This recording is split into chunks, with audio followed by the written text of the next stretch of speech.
My name is Aditya Ramji. I serve as the director of the Global South program at the University of California, Davis, and I'll be your host for today, along with our wonderful host, Bay Area Council. We have our distinguished guests. We're very privileged to have the Lieutenant Governor of California, Mayor Lurie, City of San Francisco, and our senior diplomats and ambassadors from Kenya and Nigeria. And without further ado, I will invite Secretary of Transportation, California, Dr. Shakin, to get us started. Yeah.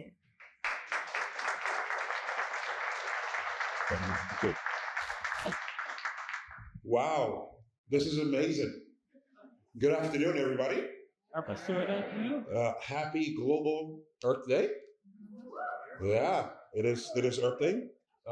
And welcome, like Dr. Ramji said, welcome to the first ever California Africa Climate and Economic Partnership Forum. That deserves an applause. We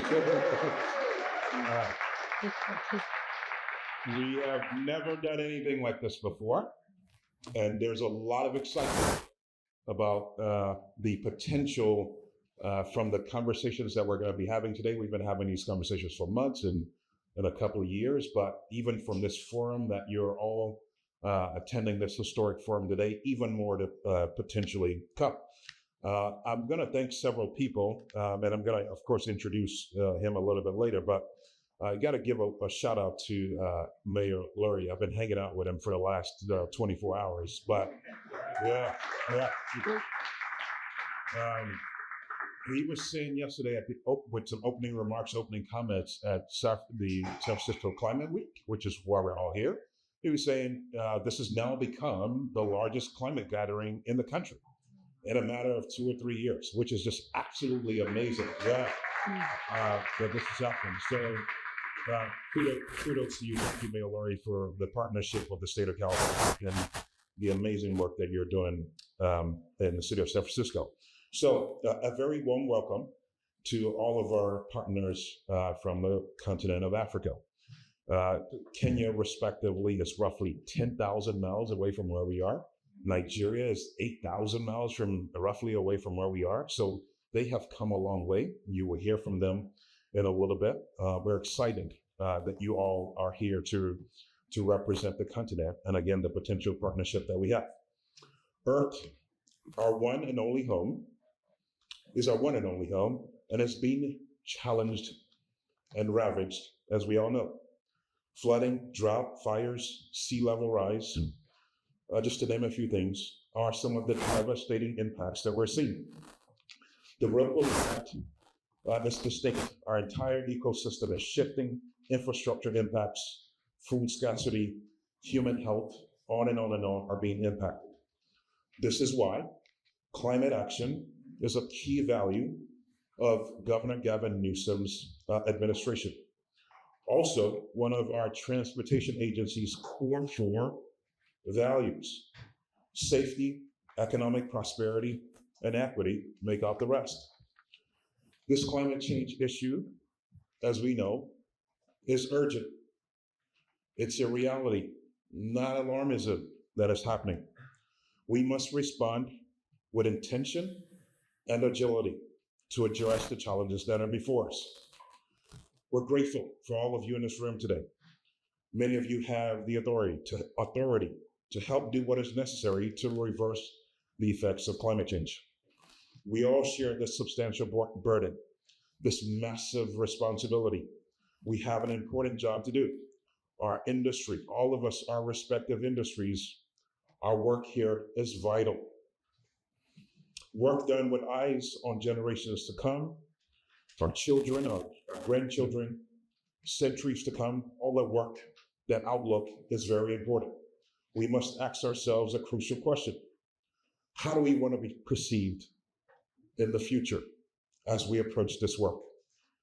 Partnerships are invaluable to get there. And that's why it's great to see all the turnout in this room today. We have strength in numbers coming together to tackle this. Our state transportation team, along with UC Davis, the Bay Area Council, Deloitte, we made a trip to Nigeria and to Kenya just last December. And we discovered, again, more potential for partnerships on the climate front and to create more economically thriving communities. We're excited to continue this work together now and into the future. I am excited to introduce two people that without them, we of course wouldn't be here. First of all, you're going to hear from the Lieutenant Governor of the state. I first approached Lieutenant Governor Elena Koulakis about partnering with Africa, of course, talking to Governor Newsom as well, about 2 years ago. And also one of my colleagues that you will hear from, Director Sam Asefa, who has roots from the continent just like I. We've been talking to the governor about this a lot. But we wouldn't be here today without the support of Lieutenant Governor Elena Koulakis. She has been a champion for a lot of the discussions we've been having. One of the first things she said to me was, "You need to talk to Jim Wonderman." I was like, "Who's Jim Wonderman?" I'm joking. I'd already met with Jim. But she said, "You need to be with Jim Wonderman and talk to the chambers across the state, because they're going to be important if we're going to be having conversations about economic development and climate issues as well." So without her leadership, we would not be here. I'm thankful for all of her leadership and her partnership.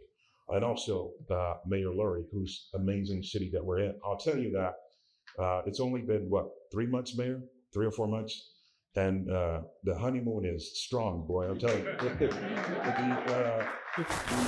The rave reviews about what Mayor Lurie is doing in the city, all across many fronts. We just got through walking several interstate ramps that are owned by Caltrans in the city.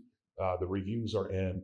He's doing an outstanding job, so give him a hand as well for all the work that he's done. Please give a warm welcome to our Green State and Governor Elena Koulakis.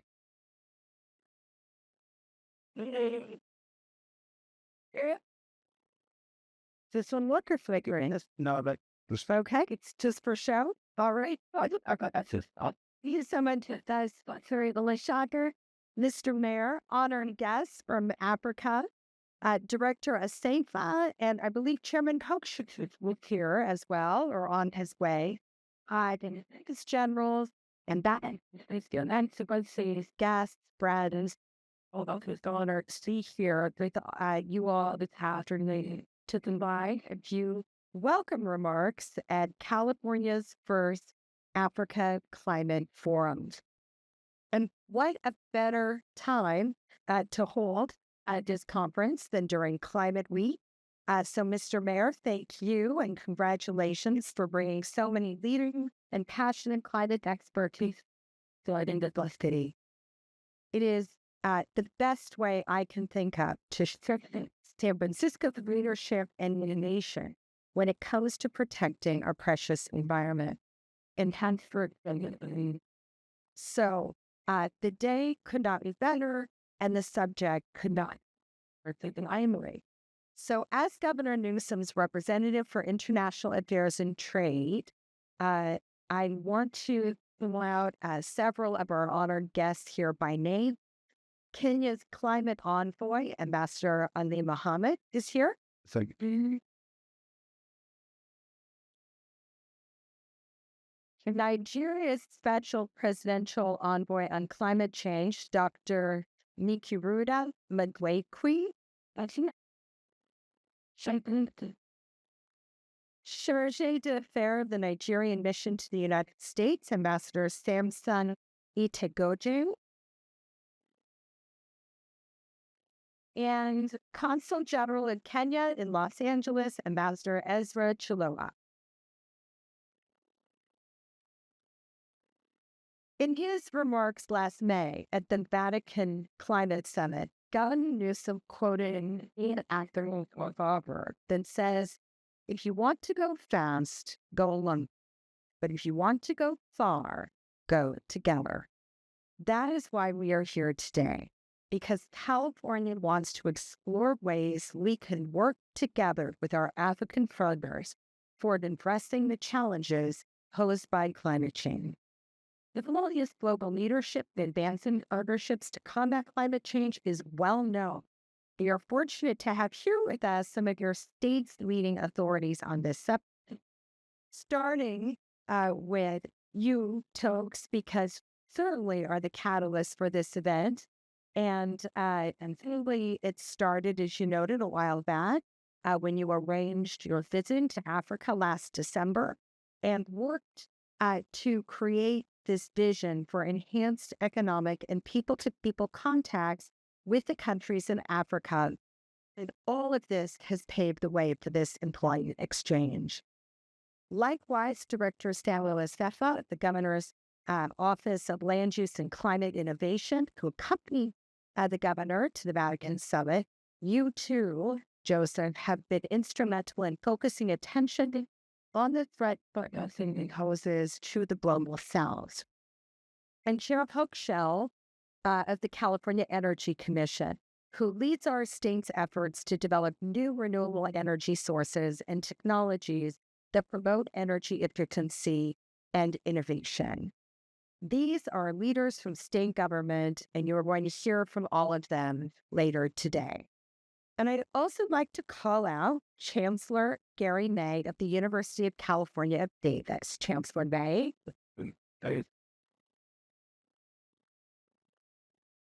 And your colleagues who were here, including Dr. Aditya Ramji, the director of the Global South Center for Clean Transportation at UC Davis. Collaborations like this one cannot exist or thrive without the dedication of professionals and academic researchers who are focused on the hard work of making meaningful progress. UC Davis is an acknowledged leader in the fight against climate change, particularly in agriculture and rural sectors. And the Global South Center has already experienced great success with its India push. So I am confident that UC Davis is a perfect institution to help their existing relationship with partners.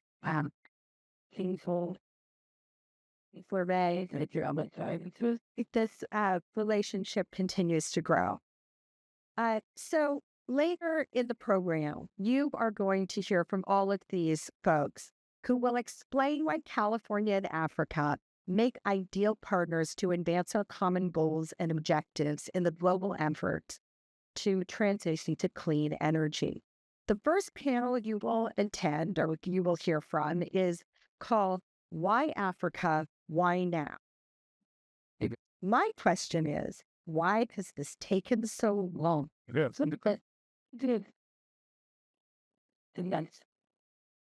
is time to give engagement with Africa the attention it deserves. And to that end, I'd like to provide a few statistics. The combined economic output of Africa is expected to surge from 2.8 trillion last year to 4.6 trillion by 2030, the end of the decade. It is currently home to 1.4 billion people and is expected to grow to 2.5 billion by 2050.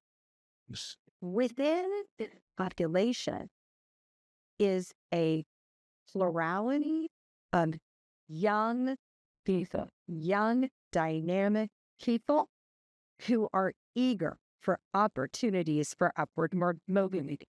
Have I said that right, Dr. Madhu-Gray? Yeah. So we know that at the same time, Africa is one of the most climate vulnerable regions in the world. As Africa's population and economy grow, so too will be the need for more energy, clean, sustainable energy. Likewise, for Africa's economy to expand, there is a need for new transportation infrastructure. California's nearly $4 trillion innovation-driven economy and the African Union's emerging economy are therefore highly compatible. Our expertise in clean technology, sustainable mobility, and logistics and climate innovation complement Africa's youth-driven growth and rising demand for sustainable and socially just climate solutions. So, I welcome this forum, which will not only focus on climate-related issues, but will also light the aperture to include enhanced commercial, academic, cultural, and people-to-people exchanges. With that in mind, I would also like to acknowledge someone else who's here who I hope you will all have a chance to introduce you to. This is Miss Trita Lunderbeck. Trita, where are you? Here she is at the back. Please, no, stand back up.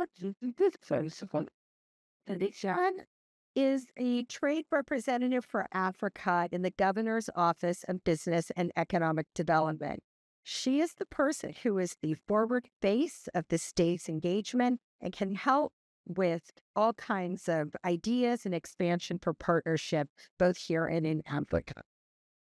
So I'd like to finally just add that meaningful partnerships with Africa is about more than just dollars and cents. As Director of SEPA is fond of pointing out, working with our friends in the Global South to combat climate change and promote development is a moral imperative, one that I'm sure California, regardless of what happens anywhere else in this country, will continue to shoulder. So, Jim Wonderman, I know we have already recognized you, but I also want to recognize all of your team for making it possible for us to be here on the historic land. I always appreciate being able to speak first because after about 30 minutes, Jim, I start to get a little queasy. And I wonder if I can just conclude with a bit of news that was just announced by the IMF, which annually ranks the size of the world's economy. We are often saying, maybe 2 or 3 times a day, that if California were a country, we would be the 5th largest economy in the world. Well, the new statistics that have just come out have now put the largest economy, the United States. The second largest is China. The third, Germany. We're the largest economy in the world. It's bigger. So, and I'm both going here. And it's there. And let's see. This also talking today. This thing. Please do, Lieutenant Governor, for this again. Thank you. Yeah. We keep going back and forth, so it's I'm hoping we stay at 4. That's amazing news. It sounds like we've passed the $4 trillion mark into being the 4th place. Up next, with time as a crunch for us already, we're in this amazing world-class city, and the leader of this city is none other than Mayor Alert. Please give it a warm welcome.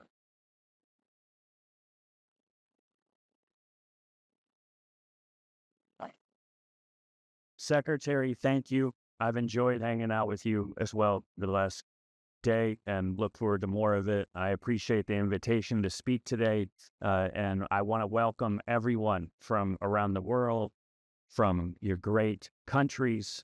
Welcome to the greatest city in the world.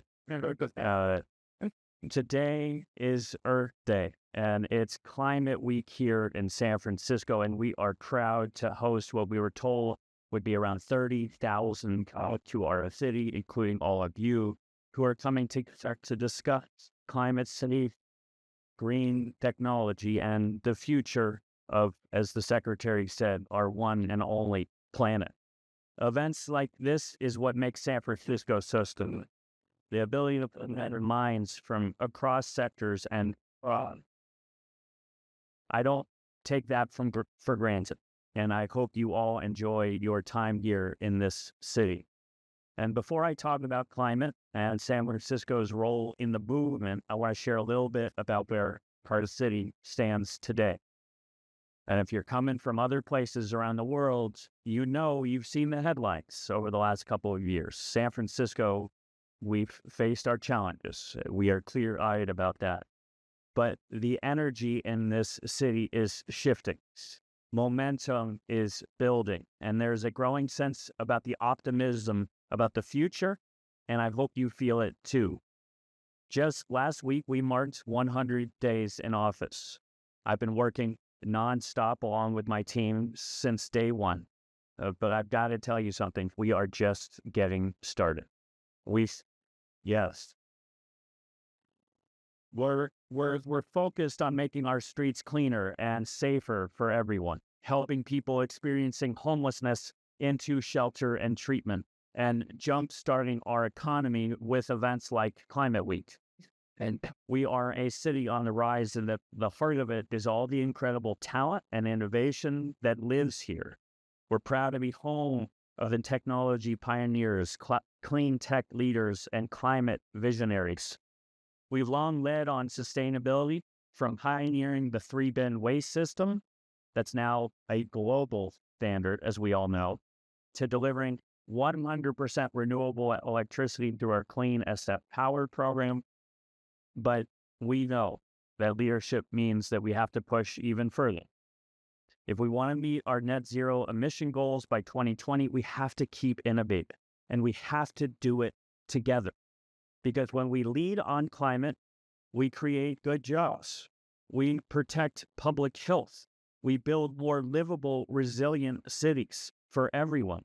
We want less expensive homes. We want to keep the lights on. We want have people be able to have insurance on their homes. And that's what brings you all here today.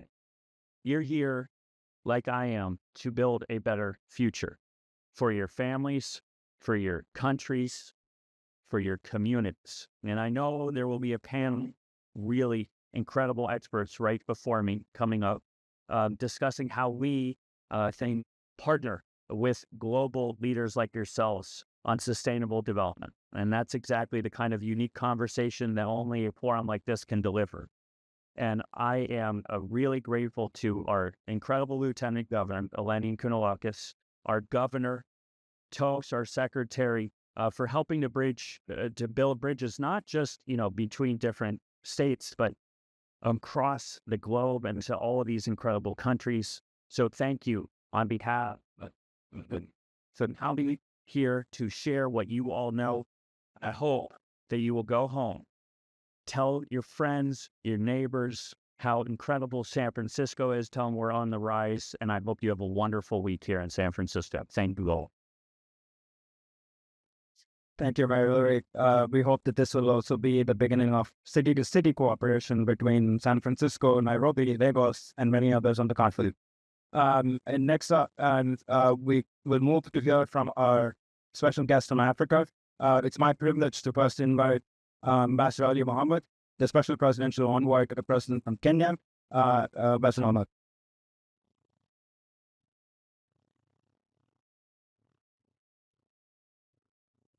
Well, thank you very much. My Governor and Secretary, and Mayor just met, and all of the officials. It's really a great pleasure for me to be here. This is my third day in San Francisco. I really enjoyed it. It's my first time coming here. I thank you all and thank Secretary Bob for inviting us here. It's good times. Last few days, it's a pleasure to go and visit the port of Oakland and see how California is leading. And in person today, we visited I think what was given by Time Magazine as the second best leading technology company on green hydrogen. So it's a great honor indeed to address you today at this inaugural California Africa Climate Economic Partnership meeting. Not long ago, we met under the bystand of Nairobi, and I had the pleasure of hosting Secretary and his team, where we shared ideas and ambition and our commitments to climate action and economic partnership. Today, again, we're meeting here under the bright skies of San Francisco. This historic boat. I invite you about hand. So the visit call and two websites. I mentioned it was the setting has changed, but our purpose remains the same: to strengthen the bonds between California and Africa, and to build a future where climate action drives shared prosperities. Africa's ambition is clear. Through the Nairobi Declaration that our national state and government adopted in 2023 during the inaugural Africa Climate Summit that was hosted in my country in Nairobi, African leaders committed to making climate action a catalyst for development, industrialization, and economic opportunity. And we have the essential ingredients to realize this, as earlier mentioned by Minister Bakalan. Today, the continent's population is conference home to 1.4, 1.5, but I figured that I currently have 1.5 billion people, and our workforce is young, dynamic, and eager to live a fulfilling life like everywhere else in the world. The latest IMF data, not the one that I just released this week, but the previous one, shows that some of the fastest growing economies are now in Africa. Africa's average GDP growth has outpaced the global average over the past decade, even amid global headwinds. Our natural resources are second to none, from critical minerals to vast renewable energy potential and some of the world's most important natural carbon sinks. At the same time, we are building the structures to integrate our markets and industries. The Africa Continental Free Trade Area, LCFTA, in short, now operational, is the largest free trade area in the world by number of countries. We are 54 countries. It is designed to boost inter-Africa trade by over 50%, harmonizing infrastructure, trade policies, and standards across sectors. We are also developing an integrated continental power system that will connect energy generation across Africa, creating backbone for industrialization. A continent-wide system that links markets, connects supply with demand, and unlocks massive economies of scale.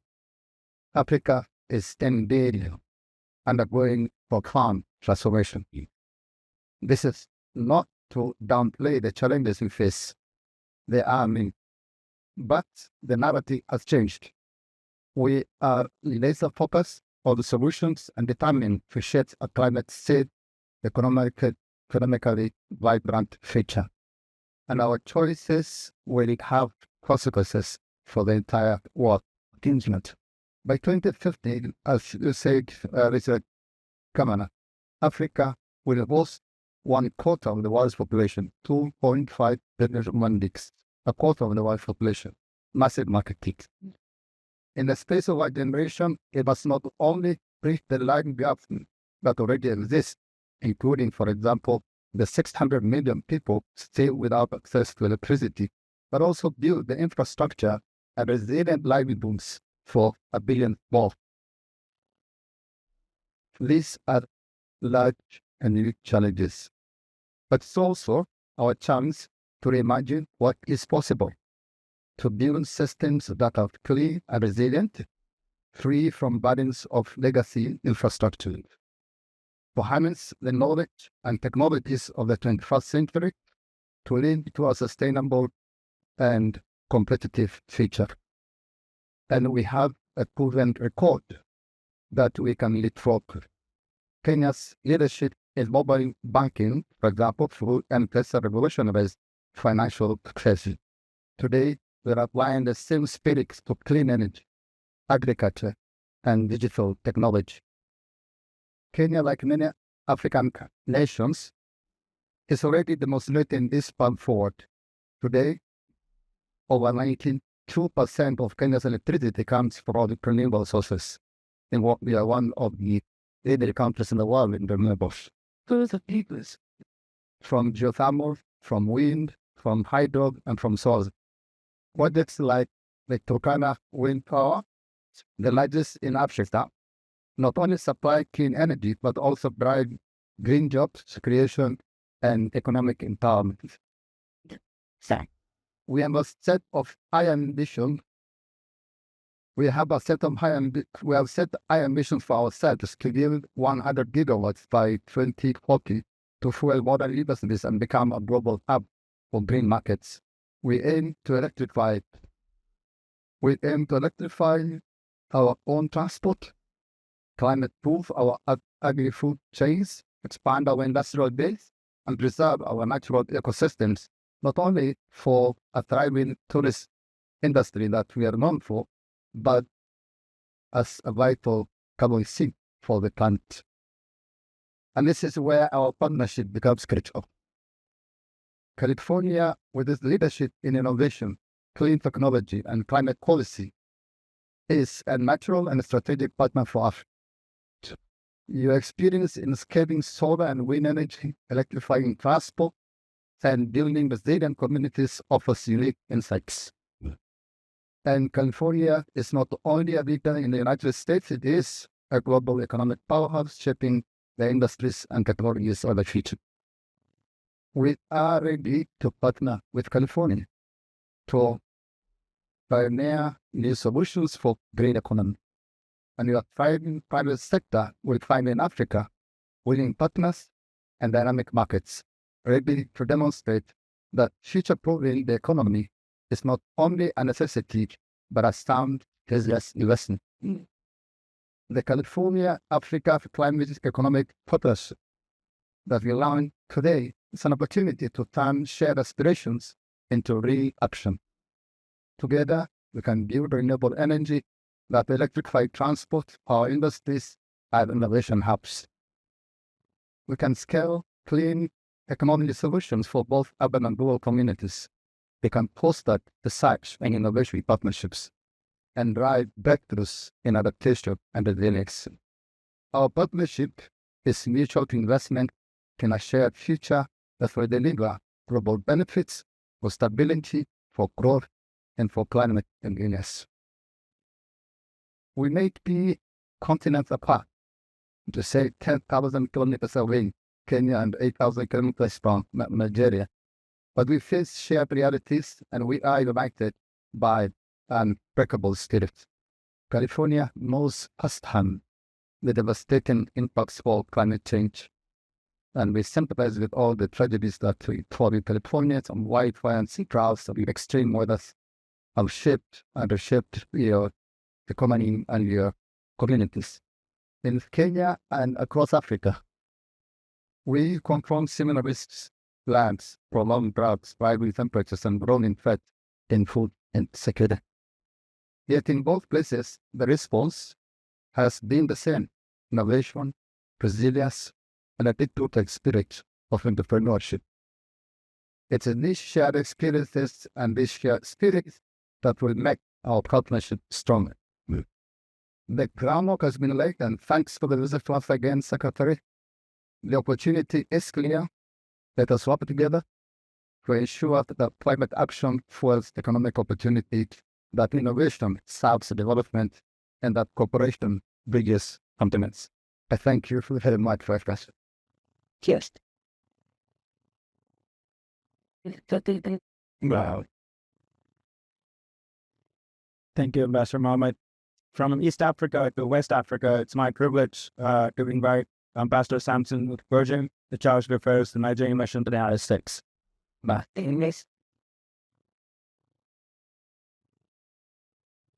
Your Excellencies, let me first of all thank Lieutenant Governor and Lady Kunana Kiss for this, for your hospitality and for organizing this gathering. And let me share a personal experience. I got to my hotel yesterday and I saw a very well-written note of welcome from Iman. And then we were at a little reception yesterday and said I heard Vice President Algon talking about this one.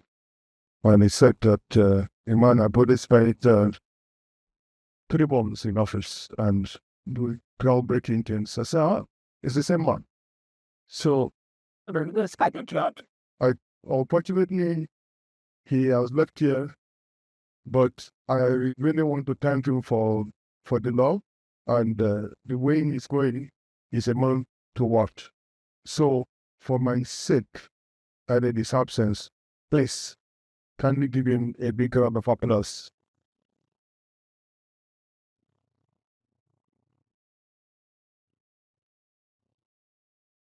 When I came in here, I was introduced. So I didn't feel the vibes because having shown the way, I felt that there's a lot of love in San Francisco, but I didn't feel the vibe. So right now, I want to feel it. Can you please show me some love?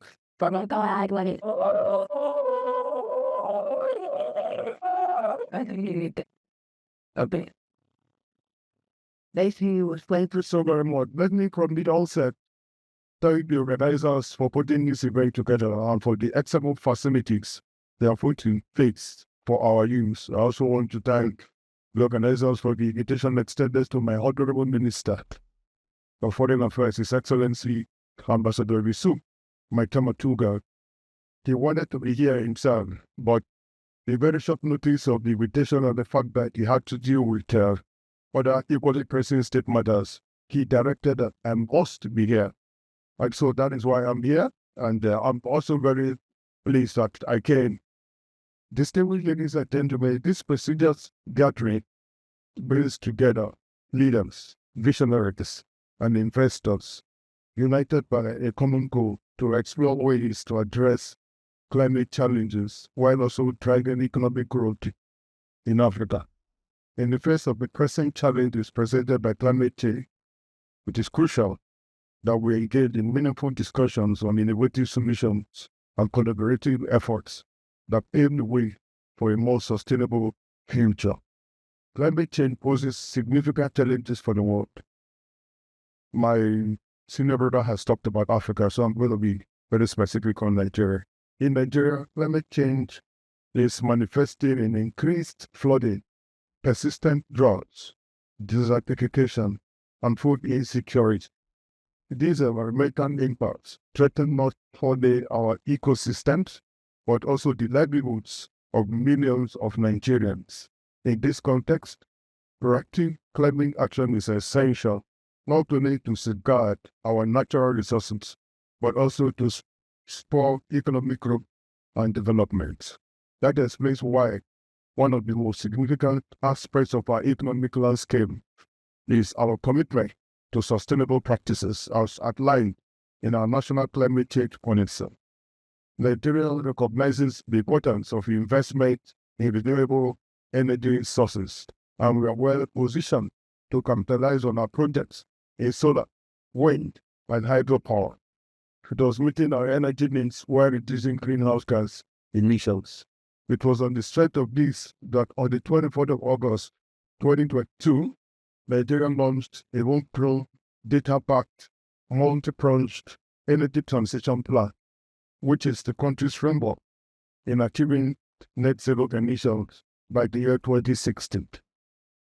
Through the development of emerging technologies and alternative fuels such as hydrogen, bioenergy, and waste-to-energy, the plan provides a pathway for accelerated decarbonization of energy systems and harnessing of new and diverse technologies towards low-carbon development while aligning to our broader developmental aspirations in a fair and just manner. The plan also sets out a timeline and framework for the attainment of emissions reductions across 5 key sectors: power, cooking, oil and gas, transport, and industry. Gas will play a significant role as a transition fuel in Nigeria's net zero pathway, particularly in the power and cooking sections. Furthermore, the plan aims to deploy solar capacity at an unprecedented scale, amounting to an additional 5.3 gigawatts capacity per year until 2060. The clean energy goals of the plan include modernizing the power sector with large-scale integration of renewable energy, enhanced energy efficiency and conservation, and expected to generate 250 gigawatts of installed energy capacity, with over 90% made up of renewables. The plan will bridge Nigeria's energy deficit through a ramped-up investment in clean energy alternatives, particularly for clean cooking, which has both environmental and health implications.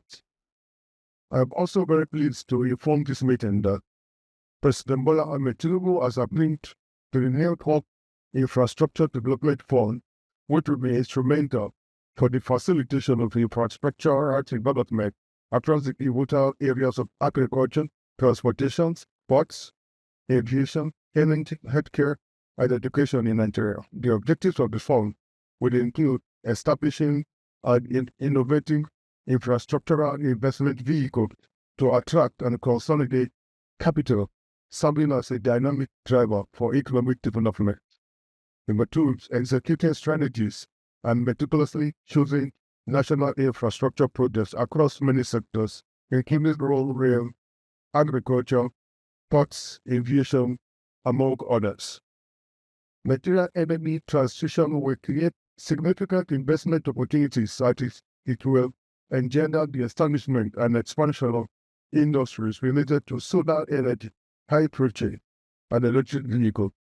This will result in significant net job creation, with up to 340,000 jobs created by 2030 and up to 840,000 jobs created by the year 2060, driven mainly by power, cooking, and transport sectors.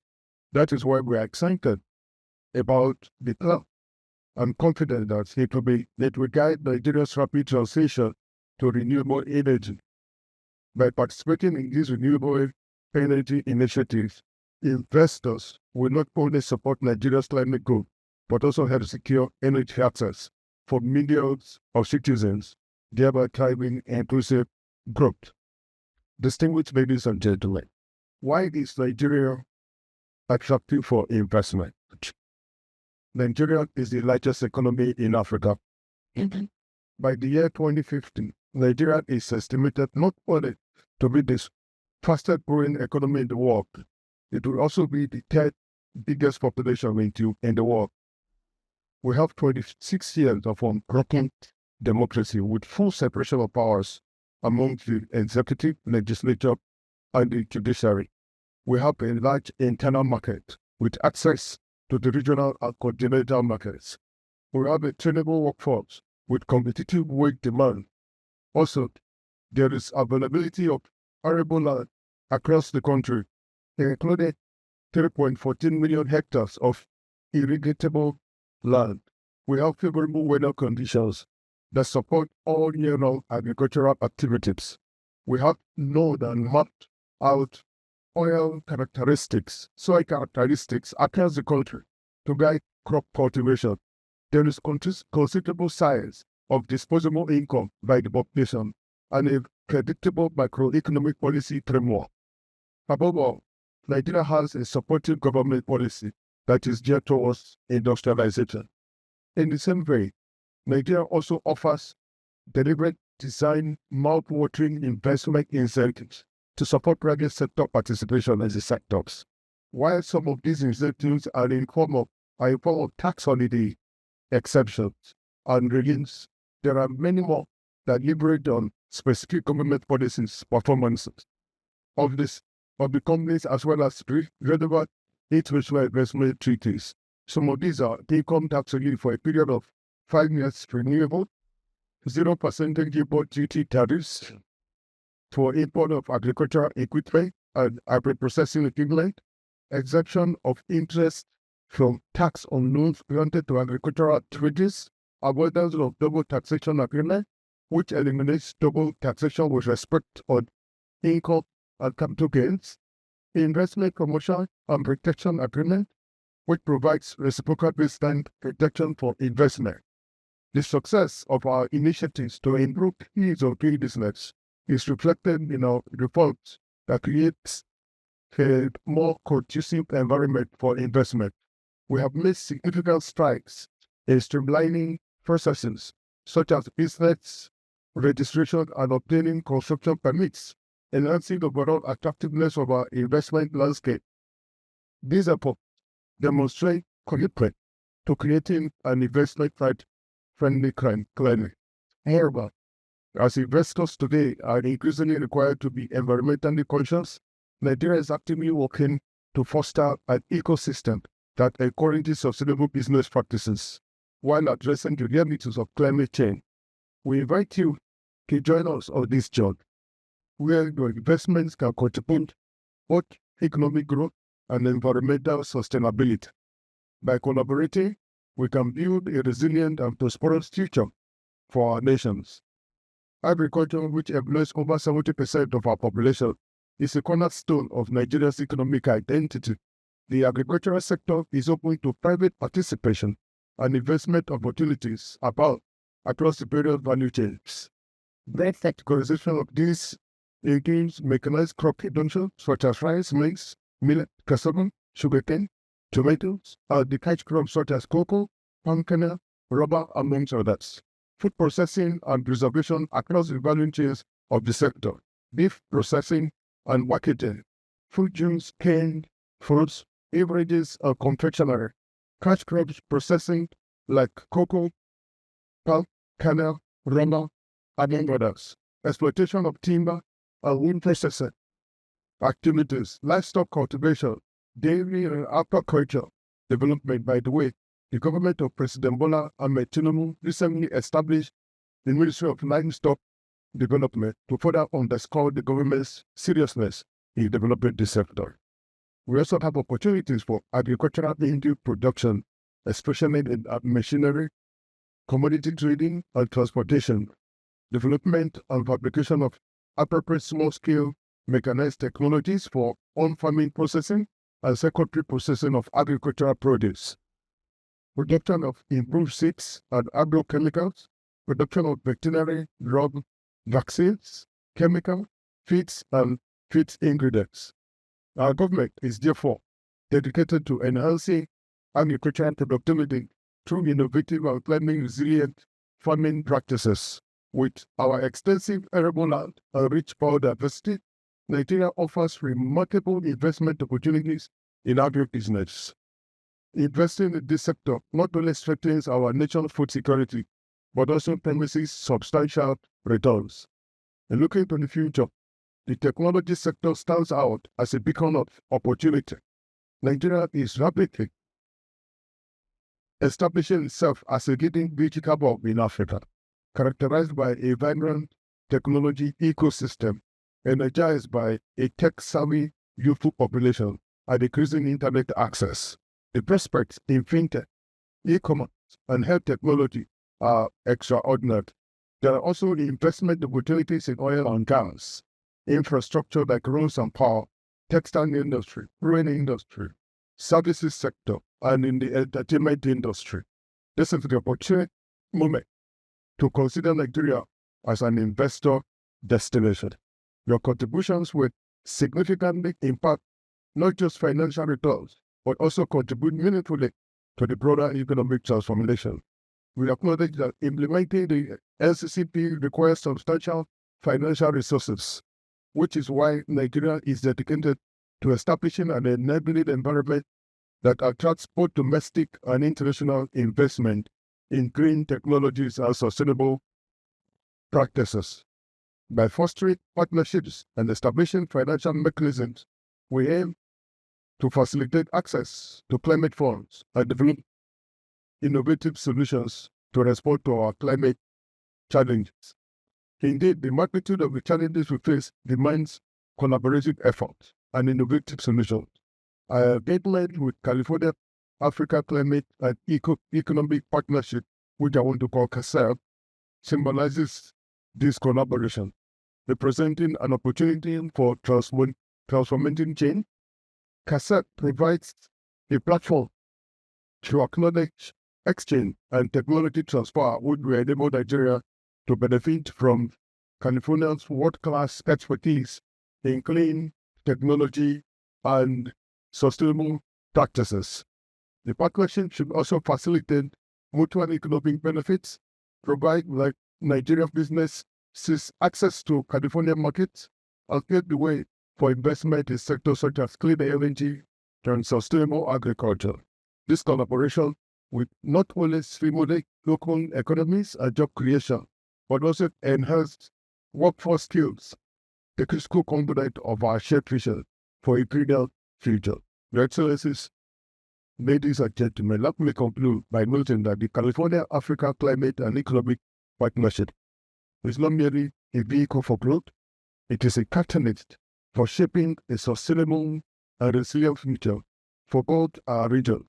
Together, we can cultivate an environment where economic growth and climate actions are not mutually exclusive, but rather complementary and mutually reinforcing. Nigeria is a dynamic and evolving landscape filled with potentials in various sectors and stands at a pivotal moment of economic transformation, supported by a strong commitment to fostering innovation, enhancing infrastructure, and implementing policies that encourage foreign investment. I invite you to seize these diverse investment opportunities to Nigeria that Nigeria offers, and I'm confident that our engagement here will give promising business prospects that contribute to the development of a sustainable and resilient economy, benefiting both our nations. By the way, this is the first time I'm speaking on water. I answer this thing.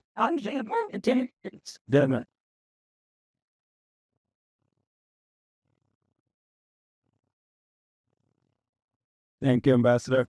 Talking of catalysts and research and innovation, it's my privilege to invite Chancellor Gary May from the University of California, Davis.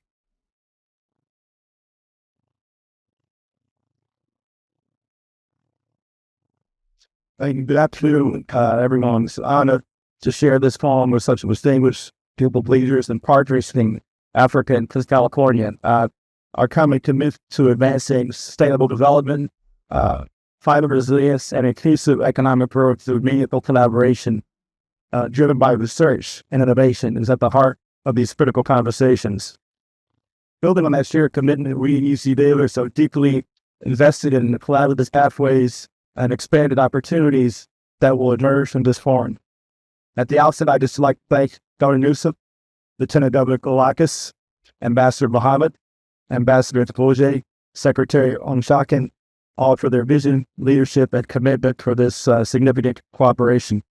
I'd also like to thank my colleagues at UC Davis, Dr. Aditya Ramji, Director of the Global South Center, and Dr. Dan Sperlin, Director of ITS, for their unwavering support. At UC Davis, we believe that research must extend beyond discovery, must drive action, address the world's most pressing challenges, and contribute meaningfully to sustainable and equitable development. In this spirit, we see a strong synergy between our mission at UC Davis and the priorities of Africa's development agenda. We know that the threats we face will cross national boundaries, and the opportunities to develop solutions must be shared globally.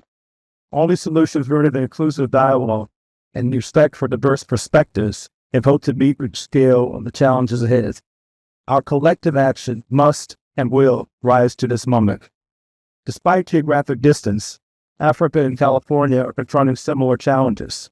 From adapting to climate change and securing equitable access to food and healthcare, our efforts are shaped by shared urgency and a commitment to sustainable, inclusive solutions. Africa's vision for agricultural transformation reflects a bold and urgent response to food security and sustainability challenges. Guided by the African Union's 10-year strategy, the continent aims to increase agri-food output by 45%, reduce post-harvest losses by half, and significantly expand the share of locally processed food. These ambitious goals underscore a broader commitment to building resilient, self-sustaining food systems. UC Davis is proud to partner with you in achieving these goals. Over the years, UC Davis has partnered with African institutions to strengthen food and nutrition security through research and training. The African Plant Breeding Academy, implemented by the Seed Biotechnology Center at UC Davis, has trained over 150 scientists from 28 countries across the continent.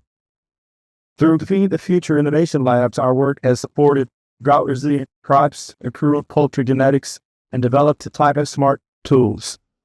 These efforts have included training thousands of farmers, entrepreneurs, officials, and graduate students globally, as well as establishing index-based livestock insurance in the Horn of Africa.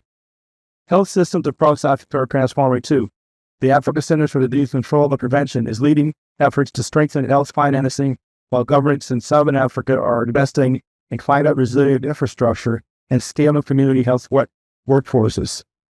UC Davis is proud to support these objectives through several initiatives. Last year, our Department of Emergency Medicine collaborated with partners in Gambia to enhance diagnostic capabilities in remote regions. Our School of Nursing works alongside the University of Nairobi to strengthen advanced nursing and interdisciplinary care. The UC Davis Innovation Institute for Food and Health and Bioinnovation Institute address malnutrition by developing culturally appropriate nutrition-dense food solutions. And our One Health Institute continues its long-standing work in zoonotic disease surveillance and prevention, partnering with African scientists to build pandemic preparedness. Africa's investment in human capital is also reflected in the education sector. The African Union's Agenda 2063 calls for an inclusive and digitally connected education ecosystem. The Pan-African Virtual University exemplifies how this vision is being realized. UC Davis remains committed to expanding global access to education. Through our Global Learning Hub and virtual learning programs, we facilitate academic exchange that connects students with the globe, including across the African continent. Our support for displaced learners through tools like Article 26 Backpack reflects our dedication to inclusive, equitable education. Our shared commitment to sustainability and climate resilience further strengthens these partnerships. UC Davis has been the greatest university in the United States for the last 9 consecutive years. Our fossil fuel-free pathway plan aims to eliminate 90% of our fossil fuel use by 2040, demonstrating our commitment to decarbonizing institutional operations. Our sustainability efforts extend well beyond campus boundaries, however. Through the Institute for Transportation Studies, we are helping shape the future of sustainable mobility and climate action, not only in California, but around the world. ITS actively engages in global partnerships, particularly across the Global South, where our programs support transition to zero-emission vehicles, sustainable freight systems, and equitable energy solutions. These collaborations are crucial in addressing climate change on a global scale. Within ITS, we host the National Center for Sustainable Transportation, funded by the U.S. Department of Transportation. As a national leader in advancing low-carbon mobility, the Institute integrates climate resilience, equity, and innovation into the design of future transportation systems. Its work spans cutting-edge research, direct policy engagement, and the education of future leaders. ITS Davis also leads active in public transportation research through innovations like the Bicycle Plus Research Collaboration and the Transit Research Center. Their work advances safer, more accessible, and climate-friendly mobility by exploring micromobility solutions, improving transit service design, and informing policies promoting sustainable and inclusive urban travel. The Global South Clean Transportation Center at ITS further expands our global engagement by supporting developing countries, which comprise over 80% of the world's population, in creating equitable and sustainable transport and energy systems.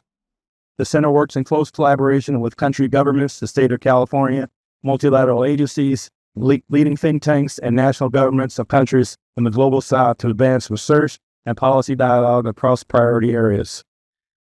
Supporting the adoption of zero-emission vehicles in both passenger and freight sectors, strengthening battery and critical mineral value chains by promoting transparent and sustainable sourcing practices, and unlocking climate and development findings to scale sustainable transport and energy solutions in emerging markets. The center also hosts the Council for Critical Minerals Development in the Global South, which works with countries across Africa, India, and Southeast Asia to promote mineral supply chains that are not only efficient, but also equitable, transparent, and environmentally responsible. Through these initiatives, ITS is advancing an ambitious clean energy transition, bringing opportunity and innovation to the Global South and the global north. From supporting zero-emission mobility to strengthening mineral governance and mobilizing finance, we are proud to help translate global climate action into meaningful action. At UC Davis, we believe that sustainability is not just a goal, it's a core value woven into everything we do. From advancing climate-smart agriculture and resilient health systems to reimagining mobility and expanding access to education, our efforts are grounded in deep commitment to equity, innovation, and global collaboration. Global collaboration has never been more critical. In the past few turbulent years, we've all learned many lessons. One of the most important is that the future is global. The old way of thinking, siloed teams bound by office walls and national borders, simply will not succeed. The most effective teams will cross borders and bridge cultures as they work to build solutions for the challenges facing all of humanity. The most pressing trials we face, pandemics, climate change, building equitable access to resources, just to name a few, are global challenges, and we need global thinkers to solve them. I've always believed we can engineer a better tomorrow, but that can only happen when we leverage diverse perspectives and authentically consider points of view different from our own. So as we look to the future, we remain dedicated to working alongside our partners in Africa and beyond to co-creating solutions that are transformative and enduring, shared and inclusive. So thank you all for this invitation to join you today for expanding this vital opportunity for partnership.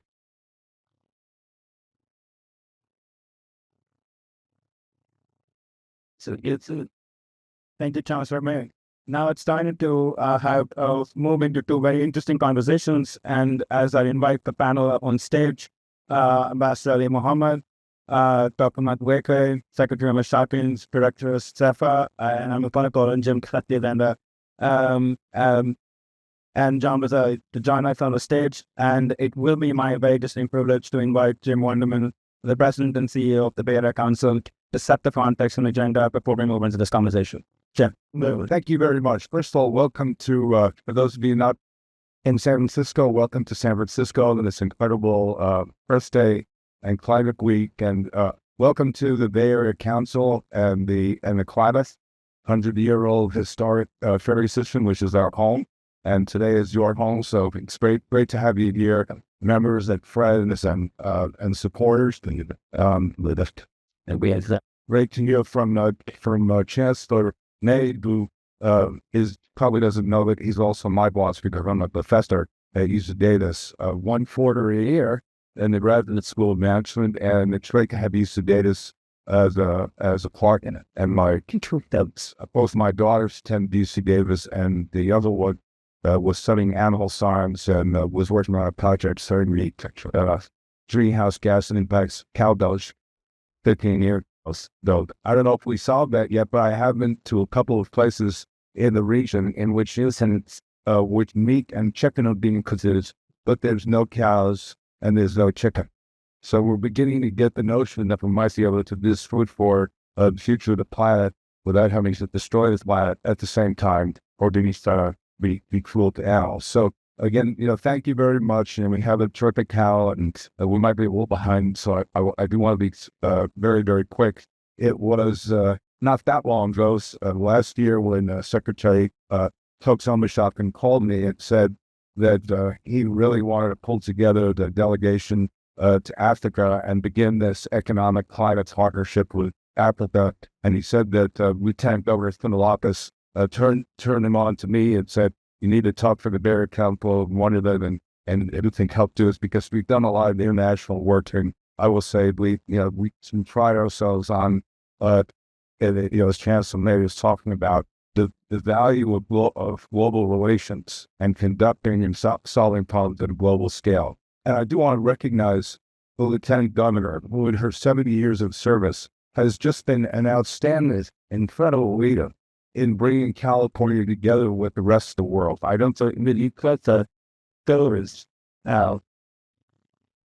Yeah, we've been pleased to be able to do, several trips together and plenty of events. But, this one was, as you said, was really long await. And I think this is going to turn out to be, as we heard from the leaders here, and I just want to thank the leaders from Africa who made this long journey, for doing that and made this up. And it is very impressive listening to you and the advances they made in your respective countries. And hopefully later this year, with the leadership of Secretary Omashaka, we're going to take a visit.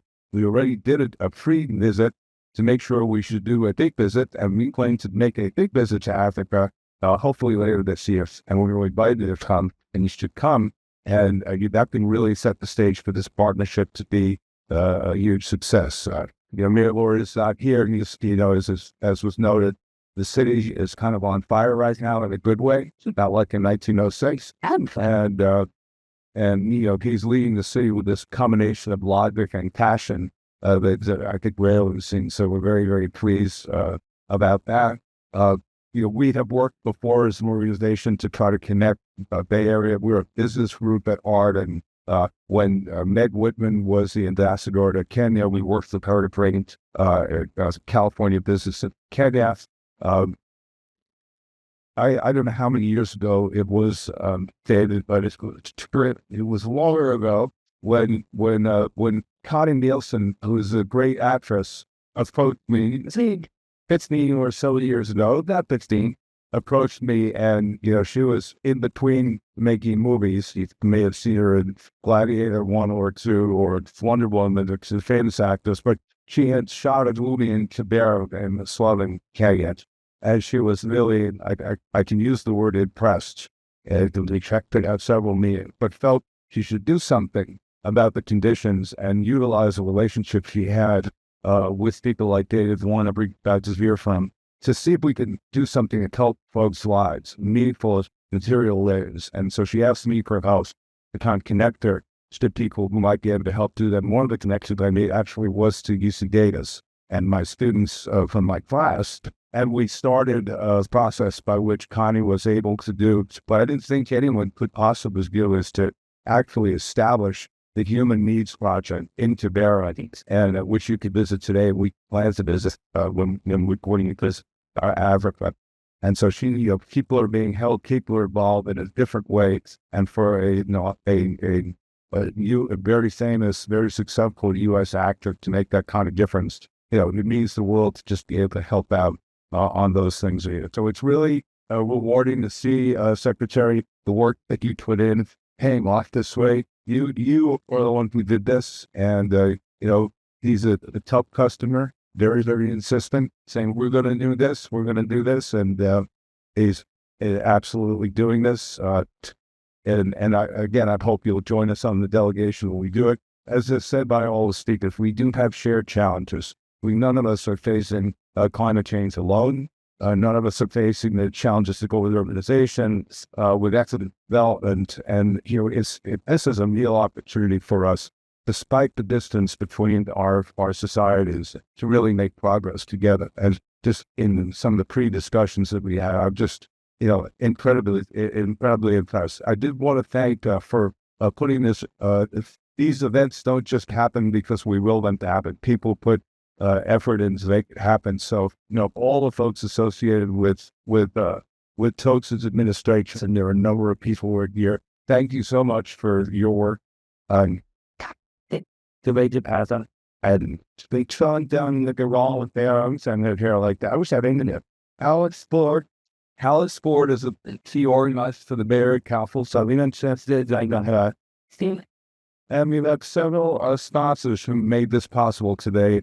And they are Zoox, which is advancing the future of autonomous mobility, Autodesk, enabling sustainable design and engineering, WSP, leading infrastructure and resilience, and Red Horse Constructors, represented today by its founder, David Warner, who's also here on behalf of the Human Needs Project in Kibera in Nairobi. So again, what we're about to hear is the real story of how this comes together. And we've got the how and why we're doing this, and listening intently. And folks, again, thank you for making the trip. We really appreciate you. And I'm going to turn it over to the panel. But thank you all for being here today. This is very meaningful, and it is a boat. It does move around a little bit, but it's not going. It's not going to just and it's because it has no working engine. It's absolutely zero emission. Please. Oh, thank you. And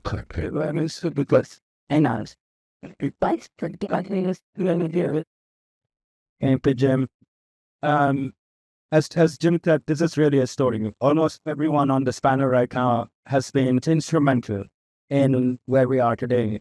When we were in Africa, there in California, and this is really where it has come to. Let me begin with Secretary Amashafi. You were the catalyst for this report, been reminded, and I was with you on the trip in December when we went to Africa. What stood out for you on that trip? And what were your key takeaways? What was the vision that led like this? Thank you, Dr. Ramji. First of all, again, just thank you everybody in the world for attending this. This feels really special and exciting. The fact that huge turnout and everybody's excited about being a part of this conversation. But as you were hearing already, the trip to Africa that we took late last year took a lot of work. It took a lot of insistence, and it didn't happen. I keep getting shout outs and credit, but our team at Calsta, there are a lot of folks in Rome. Why not shout out to a bunch of people who worked on this, and then even my executive assistant. Well, now there were so many people, and to Dr. Ramji, Houston Davis, team. So many people worked today had to help make it happen. Deloitte as well, probably like Kim Fanworth, Kim. There's so many people for us to work. I want to get helping to set up important meetings on the continent. But what stood out when we got there was I go to the continent often to see family. For those of you who may not know, I was born in the United States, but my parents moved to Nigeria when I was 3 or 4 years old, and I grew up in Nigeria.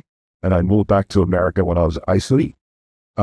So when I go to see them. I'm not paying attention to business and the work that we do on our side. So to sit in a meeting with my counterparts, the Minister of Transport from Kenya, Minister of Transportation in Nigeria, and all these other cabinet officials and leaders that hear from them about the things that are going on in the country, I was like, whoa, they will aid or advance. And I got the perspective that you get to gear often in the United States is, oh yeah, you got to give a hand down to Africa, got to give a hand back to, no, I promise you that is not the case. Along the line on each and every sector, I'll just mention a few things to just kind of highlight this a little bit.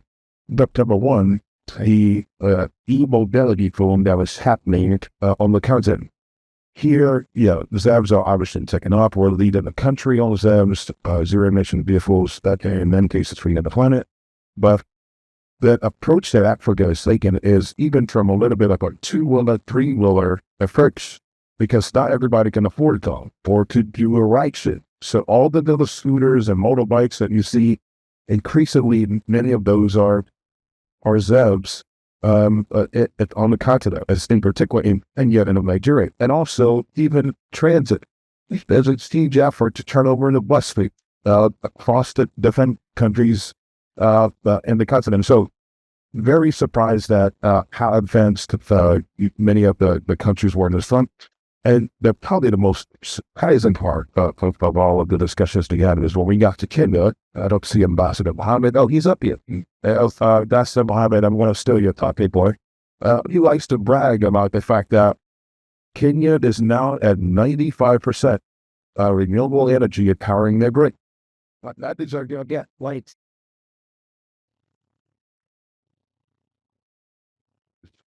That is absolutely astonishing that that's taken place. For those of you who may not be familiar, California didn't make roughly that season 55% as a country, as a state, as a country, we're probably 30% or less. As far as and Kenya is at 95%. Ethiopia, neighboring country, is at 100%. If I'm not mistaken, they're already there. I mean, so there's so many things that are happening. So as we talk about this partnership, it's going to be potentially mutually beneficial. When we write into one another, not just the United States, coming to Africa, here's what you do. We can learn some things from them. And I'm glad that my fellow cabinet member, Samba Sefa, is here, and this Thad and David Hoekstra, they were looking for earlier. Wait, David, you have to name a little bit. He's the chair of the Energy Commission for the state of California. We said I have a lot to contribute to the conversations that we're going to have. So hopefully that sets the stage for the session you had at the moment.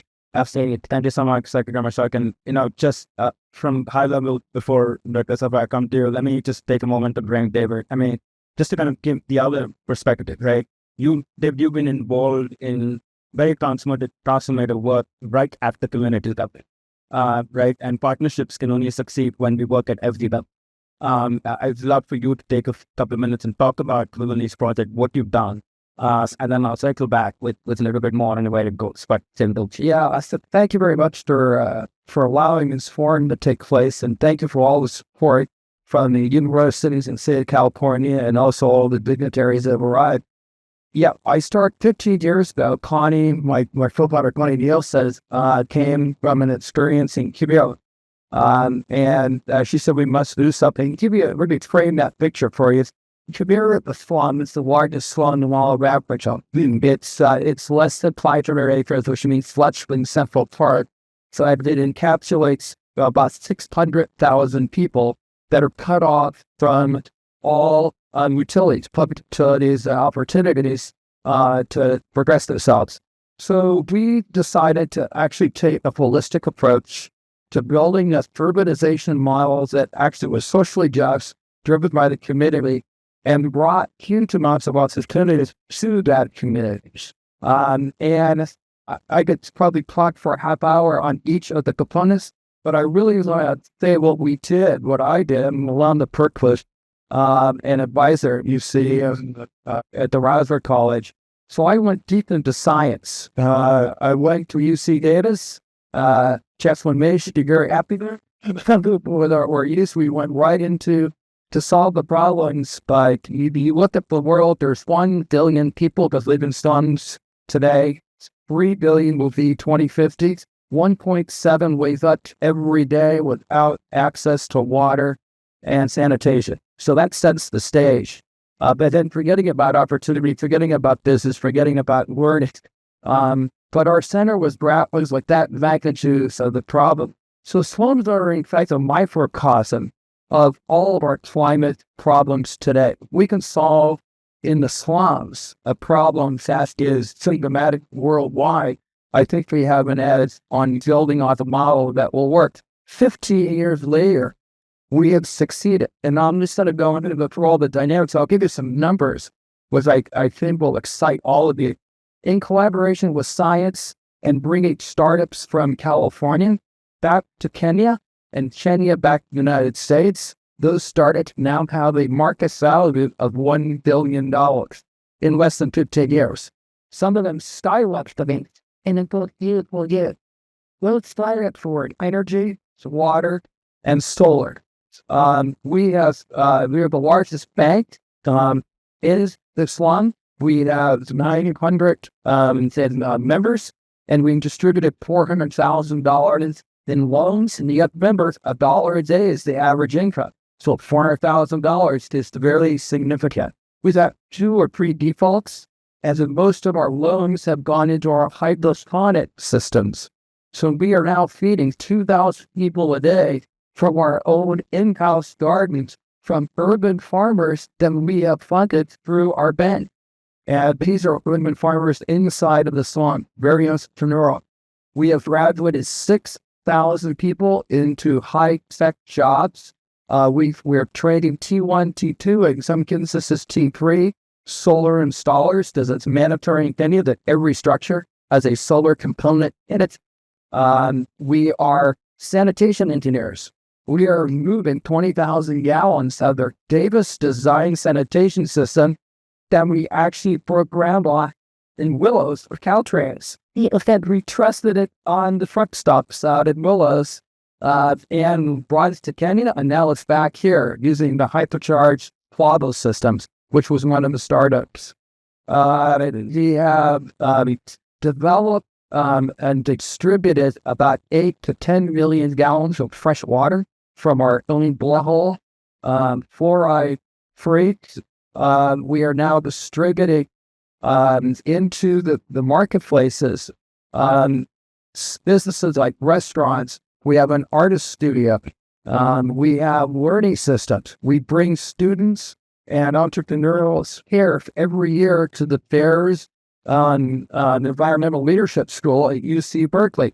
They learn their trade in a 3-week intense course. They go back and they distribute that knowledge into their communities with a bunch of self-confidence that they never had. They're self-governing. We do not govern that process. They are now on their own. I don't touch them at all. They are self-governed. They're leaders unto themselves.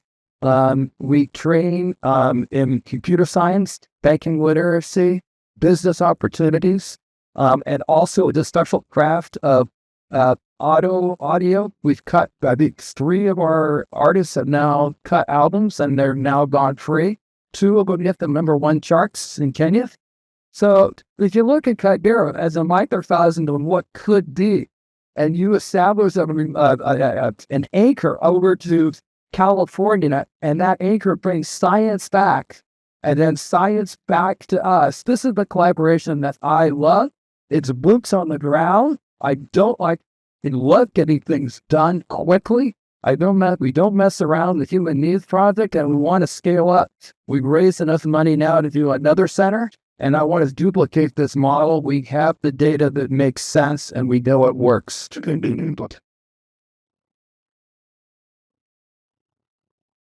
Want to see it, right? David, thank you. Directors of I will have the last word for our African delegation because I think they will have the last say. But Director of before I bring in out of college, you served as ambassador for Botswana in the past, and it's or not at some point. That's my bad. He's just up to them. The sound of a solid diplomatic this time of my apologies, but you've been in Africa, you've been in California, you've seen both sides, right? And there's really a lot of potential in this partnership when you were there in December. But what for you does this partnership mean, and where do you think this has the medicinal potential for him? Sure. Well, first of all, Sue, thank you for this gallery. This is just incredible to see here that thinking about it for so long. Just for context, I was born and raised in Addis Ababa, Ethiopia. But I've been studied too in Kenya, and my second home as a black student from Ethiopia, right after and get schools government to Addis Ababa. So my foundation is of Africa to test up white rent cards back in the initial parts of my upbringing. But I've always wanted to be what I'm doing now since other kids. So since then, I have things going back and forth with KM and Ethiopia and the recent colonial work advising to the governments of Ethiopia, urban sustainability and good practices. So I have seen all the incredible innovation that is taking place, especially in Kenya, around the CASA and leaf ecologies and the hunger for innovation. And excitement with the youngest population that the Lieutenant Governor talks about 70% by 2050 with the 30 or under. So what I see that of opportunities there is, while California and Africa or Kenya and Nigeria made out sort of differences in so many different ways, the common thread of climate change and the incredible opportunities that comes out of that in terms of innovation and advanced opportunities actually find a skill. And we can learn from each other. Some of the items that my colleague is talking about in terms of the innovation there. So the things that I see are sort of common threads around how you decarbonize as we grow an urban population. How do you address gaps in the future of cities? It's a young consciousness, and as was expressed in terms of the rate of growth over the next coming decades, we need to enhance thoughtful creativity and sharing of ideas as not only the successes but also the mistakes that we have as to. So in my field of land use planning is to embody still the transportation dictation. American cities new. It's a significant event as the east of the last 50 years, especially in the studying stuff my profession have made that as an electric city for growth, for transporting the advantage. The sun neighborhood speak another the color of their skis, though because those people southwest space of phosphorus files, they just think that. I which comes back to the big family. It's not that. What I mean by that is we need to learn from Mexican states time as well and how we share that and a way added relevance to the local context, the local cultures, the local economy. Some of the work I was done born of the Ethiopia started about 30 years ago and about sharing all the successes of the urban science and doing urban development and what to look for. Sometimes it sticks, sometimes it says I was just one away with the last 4 years. And I go to Addis is city. They totally transformed the mill. And goes up onto the street. Tree line or just millions of trees, bike lanes, and pedestrian ways that are economy dedicated, which a lot of cities here are envious and making that happen. Not everything is right, but some of the right elements are happening. And how does that happen? By exchange of ideas. And so it is the critical time. I think we have an incredible opportunity, not only because of the various of great continents, and obviously a significant amount of young people around innovation and Hollywood for innovation. While California is a leader in innovation, there's no reason why we should not pass out these opportunities with partners, but also to exchange ideas and build on each other's strengths as well. So I see an incredible opportunity in clip coming years soon, but instead of lesson. Thank you, Dr. Sabak. Dr. Madwek, let me ask you a question, and then and I want to bring in John after that. We had a very interesting conversation earlier this morning. Ambassador, it was laid out the full fix for investing in Nigeria, but you are leading the army on the ground on climate action in the country. What are some of the most impactful areas that are most important for transformation for you right now? Good afternoon, everyone. I really want to thank us, and I was for bringing us here being part of this context very vast. But when you teach into Nigeria, well, those are things that we talk about how we can leverage on the easy for like you said, the 2 leaders and there's 3 leaders. When we talk about the California Africa partnerships, again, like the separatist said, think about two key things. It's what you're saying, test of the north-south. That is true, right? And again, it's saying that in markets for California deal with the delivery girls. And so let's take back your mind to the competitive advantage of early entrance into the market. So you're talking about an economy that wants to decarbonize, that has a time frame of 2050, for instance, 2070. And for instance, when you take Nigeria, talking about an oil and gas producing country, so we have a lot of assets that are really for supply, and we're moving tremendously to decarbonize assets. And so imagine your companies coming into this country, and you're talking about opportunities like the green parks. You're talking about opportunities like EDGE-certified resilient buildings.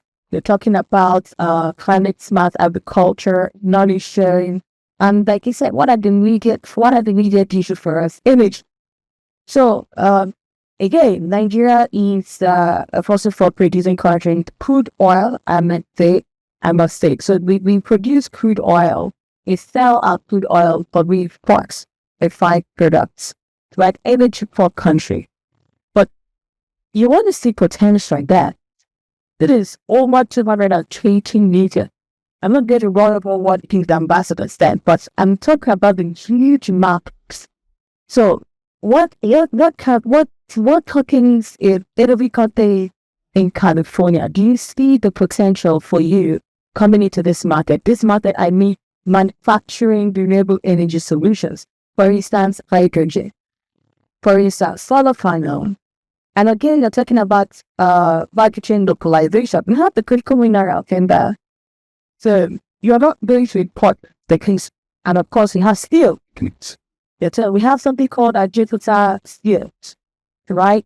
And in fact, for me, if I want I want you to just think about, to set your mind to the picture of a market that is dead. And it's like a jewel that has not been seen. So you are Columbus. These kind of requires. And it looks like that easy still, but that's a fact. Really, I'm extended coming there. This is my beauty. I've never been to San Francisco. I've been to the US, of course, which is by Houston, Texas, right? That also but San Francisco. And I went to your part yesterday, Oakland for. I was like, oh my goodness, because let me take this and just drop it on Nigeria. Because oh, serious. And I went to the Kaidoji Oman or Omeo. And the place is like how we do it. Nigeria is not like Kenya. Kenya is the lead on any rehabilitations. We are so critical for the. What am I saying? There's a market potential in the country for renewable energy solutions. The government is very much key, Mr. President Bola Ahmed Tinubu, His Excellency, on industrializations. So I'm sure maybe you've heard about the African Greek roots industrialization. And Nigeria is pioneering that. I know swing out saying things, but Nigeria is very keen on that.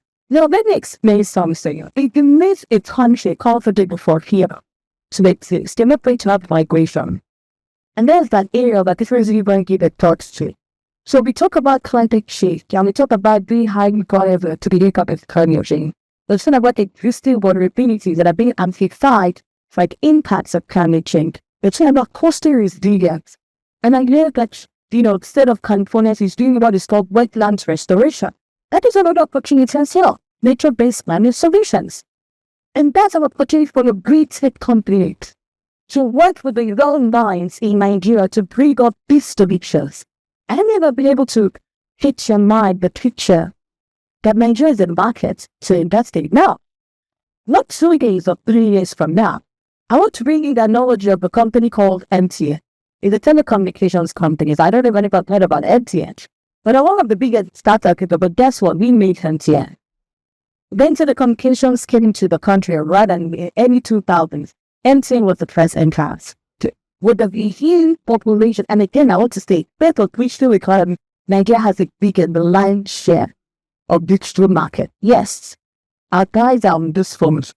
They are on the stakes, and they are hungry for more. So think about the potentials and the markets. This. I want to turn this partnership. For me, what are we doing? Like the Brazilian governor said, why are we wasting time? And I would say, secretary, please, where can we sign the dotted lines? Let's only get it.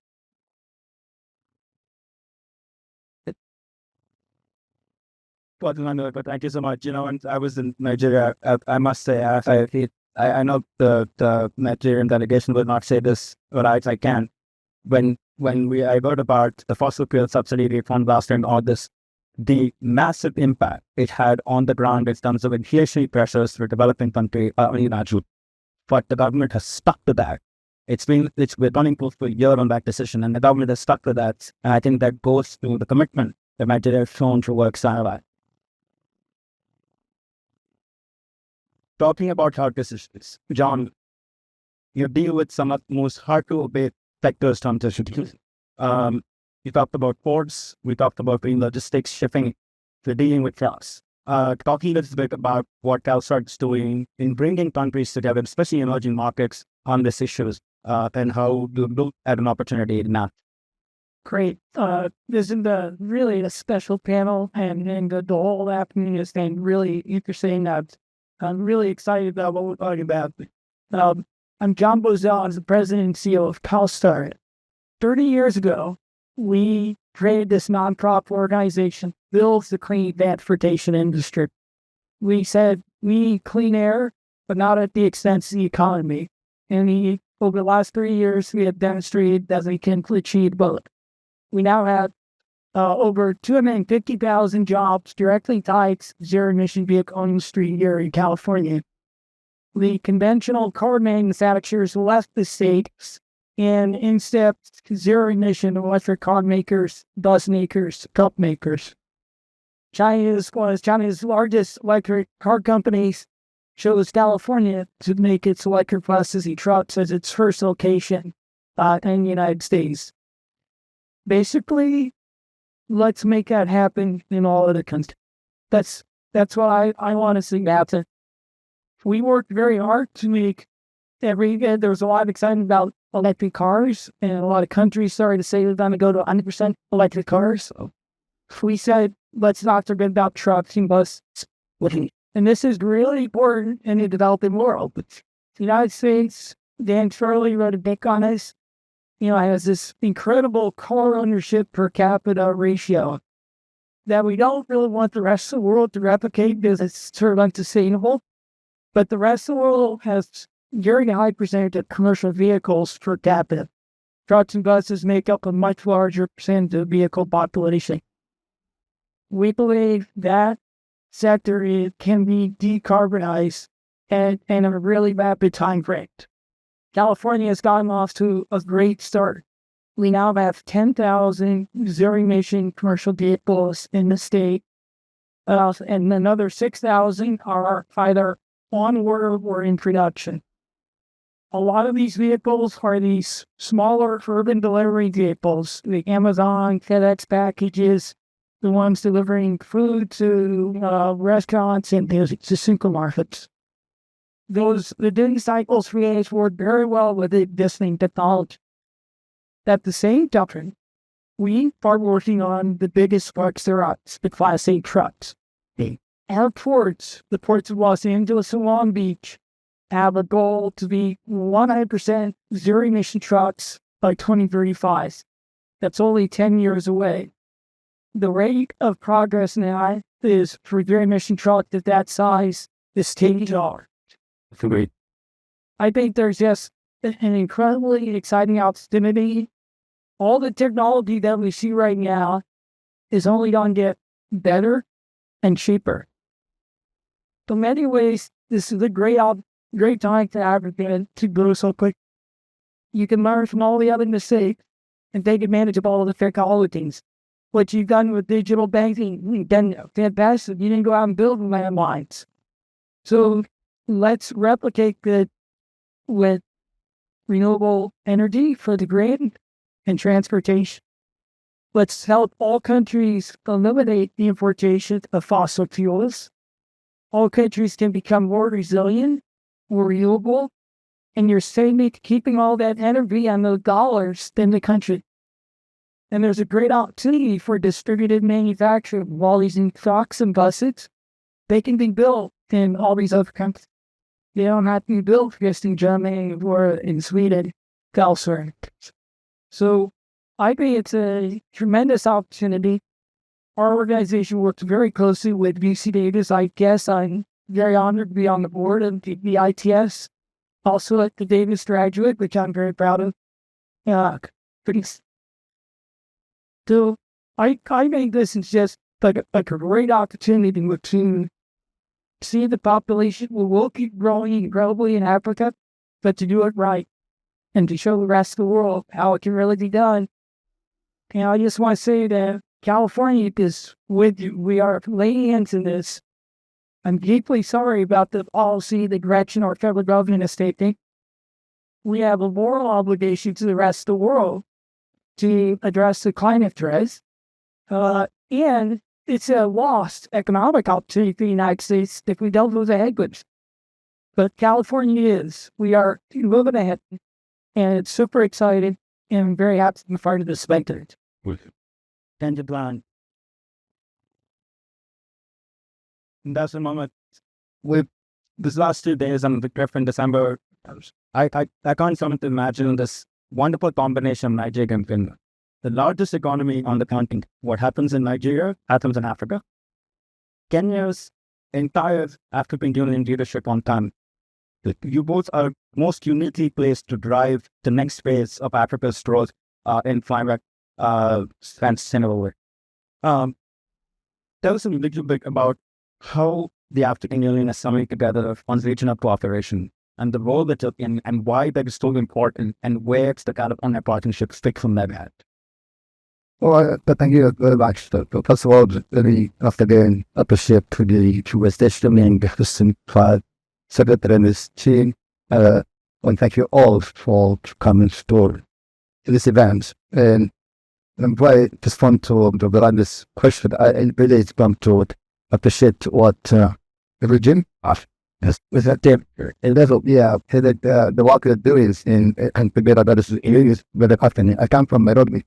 And together is in Nairobi. And when you hear this kind of stories, if you don't know the impact it has on human beings, to say 600,000 human beings or crime in my village, small spare area we don't have access to sanitation, to water and so forth. But those are also the happiest people, the most resilient people. I don't even add they also say it's both sides. The story number is because of conditions. And some of the best minds in Kenya really come back, the small come to some area. But it is clear what people can do to become a courage and so on. It's also very happening today in the chancellor. With the collaboration that you have in the University of Nairobi and other academic institutions on the health sector. There's a lot of learning that we can benefit from each other. I didn't know about it, but now in this, with a pleased to know that there's so many, and I look forward to the in your team to with the further breakdown and seeing what we can do. And the 2020 really is a common governance from we all know to have all experience in it and dedicate maybe business that for us in developing countries in Africa and call ourselves people in the programs.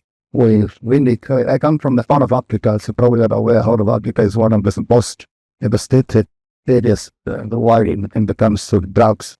And every other year we experience problems. And last year, but wasn't had the worst drought. Or in 40 years, we lost 2.5 million pesos that we lost. It was of 2010 when number of people are dependent on the support today. And they factory in the said because a lot of the support in the state was human was really to help vulnerable communities like those people on the technology consideration on was the policies. But we very supportive will be participate because we facing on climate change. As one aspect, Africa is a growing continent to 8.5 billion in just 30 years from now. It is the fastest urbanizing continent. We have the best renewable energy potential across the continent. One of the best completed and coming into the whole world. And also the future of the world in terms of minimally important downstates, land sustainable downstates, anything to do like the future energy with renewable energy. It is largely in the continent of Africa. But we here in the heart of innovation in the USA and California and San Francisco. And the two was put together, really just can push and let the world much better. We did a lot as a continent. My president, it's called William Ruto, is currently chairing the heads of state and government of Africa on the society change.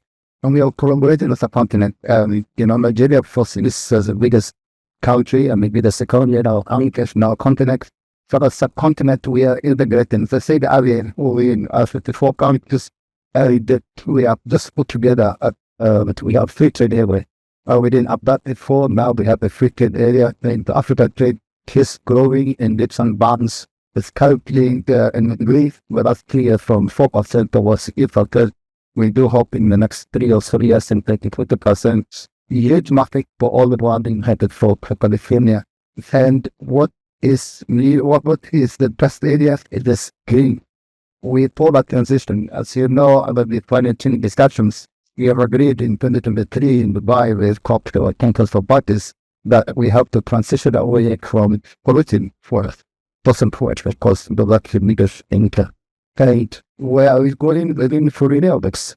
And I'm so pleased to be here to know that California is leading and there are more evidence. So that in the direction of both in terms of science, I was just telling the transgender earlier on. The number of companies coming from India content in the States here are relating to security. One company based in Viola country in Kenya from here is now substituting in organic fertilizers with organic fertilizers made from green hydrogen and technologies from here. And it's from its funded beyond Kenya. It's gone to other countries. Now in Zambia, then Angola, and they're expanding to the rest of the continent. Again, the clean cooking sector, we are at the continent and technically most of our cooking is still implemented, just in using biomass, massive impact on getting health, particularly the state government, due to the prayer of the party was that was led by Daddy Cooking. Again, companies for here are transforming the way we cook, the way we really bounce. And so there's plenty that we can there's plenty that you can collaborate on. And I look forward to enhance partnership. I told the secretary that this partnership that we have consummated here in Belamis today, I hope as my citizen, we sign between the corporate lines and we actually formalize. And I look forward to what to submit tomorrow to meet the leadership of the state. But we will actually have a partnership. And that is plenty. And Dennis' example is how win-win can happen from a small, gesture of supporting wanting to help, but ultimately also helping yourself. So let's make it up to that help each other, and I look forward to enhance partnership and collaboration. Thank you very much. Lander, I will done the difficult job of keeping us on time. So I will thank our panelists, but I just want to remind that before we move to the last panel, and then we do have a star guest who will help close out, and then we have a reception upstairs, but we're all invited through. So thank you very much. And everything that you know, show you things like. My name is Kim Pan, and I'm over at Fillers as a special leader in rising energy and resilience. But I'm really internationally. And it occurs to me, I've been to Africa over 100 times. And there's something special here. It's being a part of Africa, which it really affects your life. And I've had that opportunity to go and experience it and fall in love with it. And the goal today is for all of us to get a chance to fall in love with Africa, or get a chance to experience it as everyone on this panel shows. And I would just, before we start, just say that Secretary Lomashakin, it's been such a pleasure to be with you, see the dress as you, and the school of attention with you. So, great for possibly. So on this panel, we've got the chair of the California Government Commission, David Hochschnell. We also have the Kenyan Ambassador Ezra Chiroga, the Consul General of Kenya in Los Angeles. We have Allison Rose, the Senior Director of Autodesk. Adam Stilmerk, the veteran partner from Vanessa Capital. And we have this Rod Brown, who is famous, very, very famous, who's going to give us the last word of the point so far. So let you go ahead and start. So, Ambassador Chiroga, can you discuss the sectors that are right to investments in Kenya and being based in California? First, how are you enjoying it, or which fall in love more with California after this trip? And what can you do to assist California companies to work in Kenya? Yeah, good evening, everyone. It is really obvious to be here. It's like first time to be in San Francisco, 6 months, and I came to California. I've been in Los Angeles, but I was planning to be here about 2 periods of something else that this happened.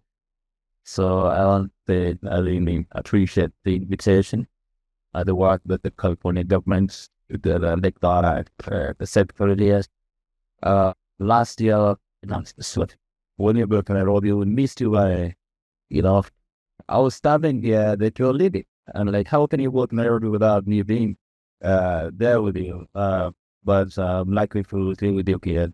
And also to learn that the lieutenant governor was in Hungary, where I schooled many years ago. They didn't have something common to pursue after the end. Getting back to the question, it's actually very difficult to answer that, given what has been presented here by Nigeria, by Ambassador Ali, who is my senior. You always feel like investment opportunities right now is everything. As long as you have the critical question, why am I investing in this space? But based on my own experience and biases, and given the work that I do here, which it deals with more trade, investments, you pay us in North Africa from a sector perspective. And we ask ourselves, if I want to invest in healthcare, where will I invest and have the greatest impact?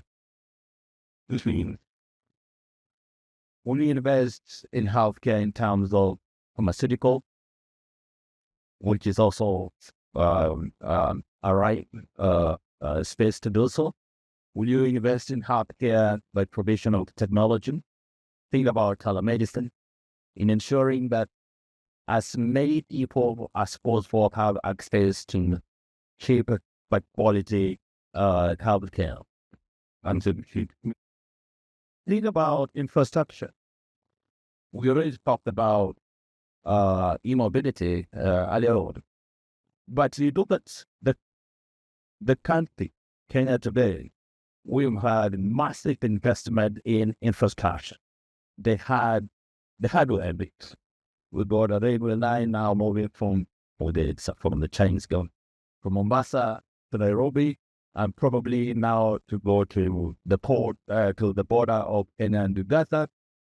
We have a whole road framework, road infrastructure, trying to open up the country from the coastal part of Kenya up towards Ethiopia.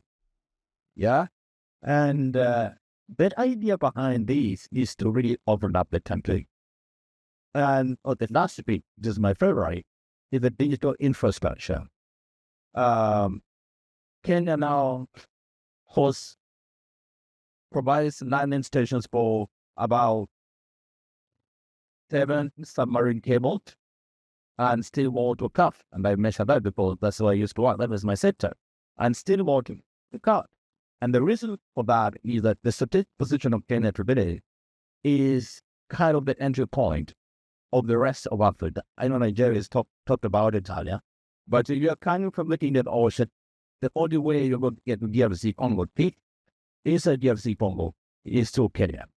And that space provides immense opportunities, not just for additional or scaling up existing infrastructure, but opening up new frontiers. Think about data centers.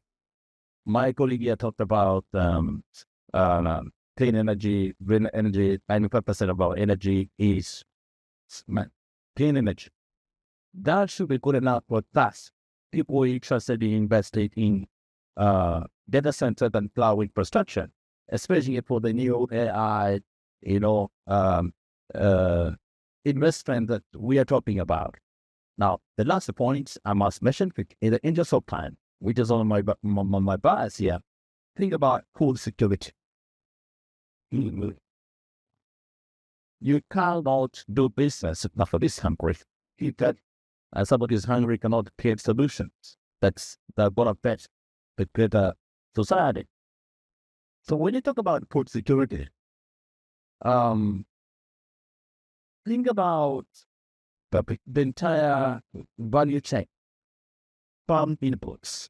What are we using to ensure that we maximize on production?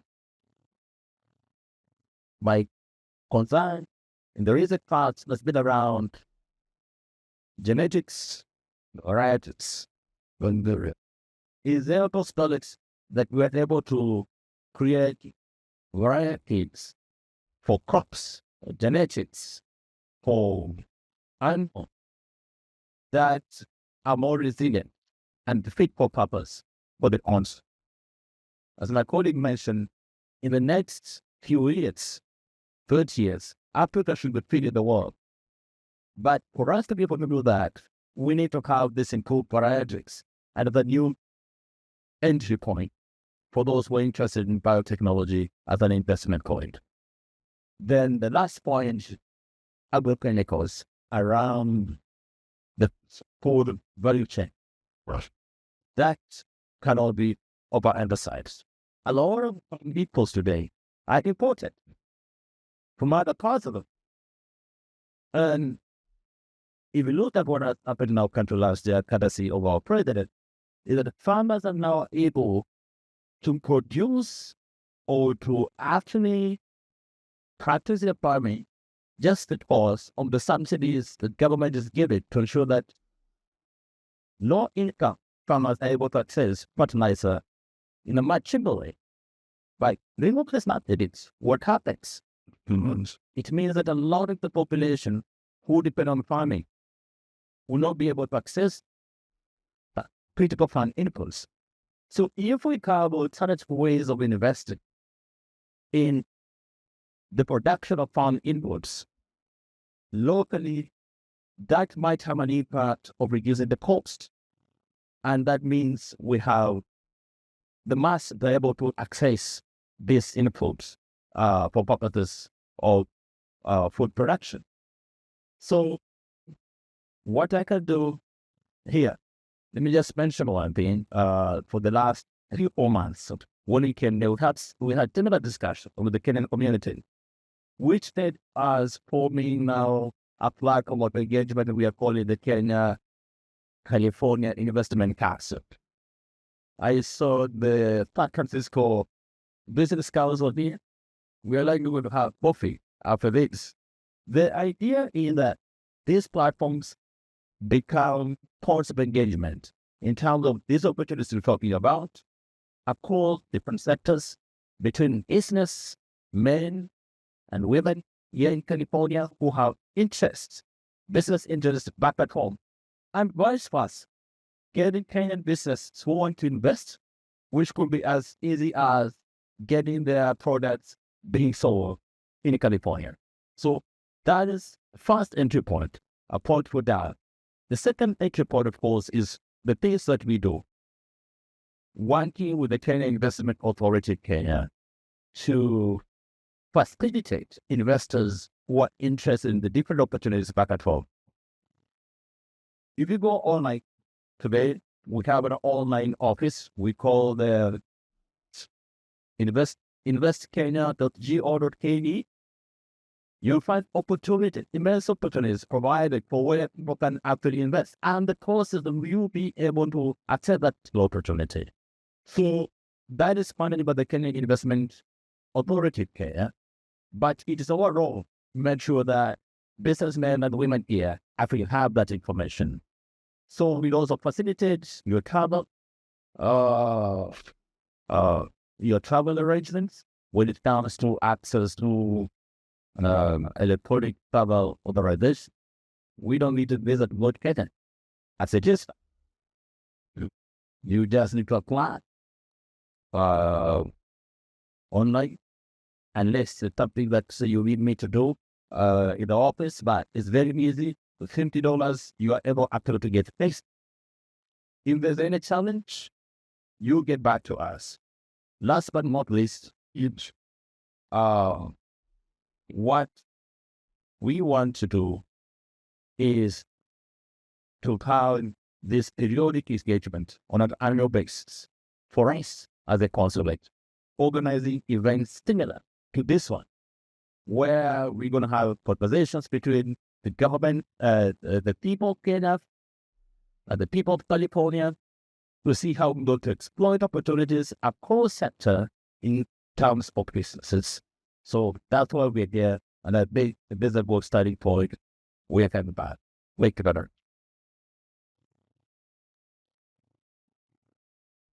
Thank you, Matt, for the killer vest. And let me turn our attention to our very own David Fuchs of the Shared Health and Energy Commissions. I understand that David, he worked himself out the fast for Nelson Mandela for COVID, so I think Africa is deeply in your heart. And I could also say, Gary, I had heard that story earlier, but I was at least swearing on. This is the only chair that I can think of that could make whole audience cry with its phenomenal stories. Now, I don't want you to make the audience cry, so please, but telling this, the resource that Kenya achieved about 95% of renewable energy. So, as the person in charge of the California energy portfolio, what are your ambitions and priorities for California energy, and what types of technologies do you think are coming up board to make this happen? Well, thank you so much, Kim. And I don't know about making you guys cry, making everybody a little bit seasick here. Instantly is right. I mean, both. But I'll just start with this. The best year of my life was in Africa. I worked for President Mandela's youth program in the townships in the Eastern Cape of 1996 to 1997. And in addition to being one of the most inspiring, peaceful transfers of power worlds, it was also there I got interested in renewable energy, because one of the first things that President Mandela did was provide post offices to the townships, which had not had mail service, and they were all solar powered with a battery and lights at night. And so in the community where I was, Port Alfred, this township, about 30,000 people, a big family gathering going late, and it was lit up. And for the first time, people could send mail to other parts of the country. And I got excited about the role that solar power could play as a sort of democratic form of energy. You can put it on a roof anywhere. And so my interest in energy really began during that year. But I do want to say I am so glad that folks you have shown the leadership to bring us together. Sam and Carol, let's give them a big round of applause. Essentially, let's because our role together, we have to reinvigorate, California's diplomacy with the rest of the world, especially on climate. So I want to share that, I'm really glad to hear what Kenya has been able to do. We are actually making some big progress here as well. Almost 2/3 of our electricity on the grid in California today comes from clean energy. Alternative energy is the wrong word to use to describe renewables, possible alternative now on the grid. And the other side of that coin, what we're doing really aggressively is what I call the electrification of almost everything. So we're now at 25% of the vehicle sales are electric. We have more electric charge plugs than we have gasoline nozzles in California. They're home to the first all-electric school bus fleets in North America, just across the bay in Oakland. 74 buses, 74 chargers. 100% of the kids go to school on the school bus in Oakland are going electric. First all-electric police fleet to South Pasadena. The first electric tugboat in the world in San Diego. The largest port case charger emo in the world down in Long Beach. And then we're electrifying the Caltrain line that connects San Francisco to Silicon Valley last September, just electrified. Our housing stock 5 years ago, it's about 1% of new construction was being done all electric. This year, 82%. And so the nice thing about all these things going electric, they get greener every year as the electric portfolio continues to green. So the law requires us to get to 90% energy by 2035. We're going to hit that target, and then 100% by 2045. And the nice thing about us being in a big state with 40 million people and the fifth largest economy in the world, that as we scale these things, and it's they put taking energy back together. I can want to be day when I get the dirt. So it's checking that. But is that we have the opportunity to scale these technologies. And it just, I'll close with this, one of the great legacy that I think you should all be proud of is that our state has been this incubator, right? So the solar industry, the various first rooftop systems in the world were used. The very first utility scale solar system in the world was here. First utility scale wind project in the world, first electric vehicle, first energy storage, first energy efficiency codes and standards, and they have all skipped. And so I am struck by what does not get news coverage. To me, one of the biggest and most exciting facts of last year is 95% of the capacity additions on the electric grid in the United States were free energy, right? That's like huge news that got no attention. But that's a function of states coming together to scale these industries, and now we're winning on credits. And, Trump was talking a lot about coal. He's not talking about coal in 2016. More coal got retired under Trump from 2016 to 2020 than ever wanted. And that's because renewables are winning on cost. So I think that's one of our main functions. Yeah, that's what they're really doing. That's our new advisor leader and to kind of strengthen the partnership with all of our colleagues and friends from Apodon. Thank you for having me. And we are going for thank you so much. Let me turn to Allison Gerlitz from Autodesk. So, Allison, Autodesk has worked throughout Caltech. Can you give us a few examples of where you worked and partnerships out each other? Yeah, sure.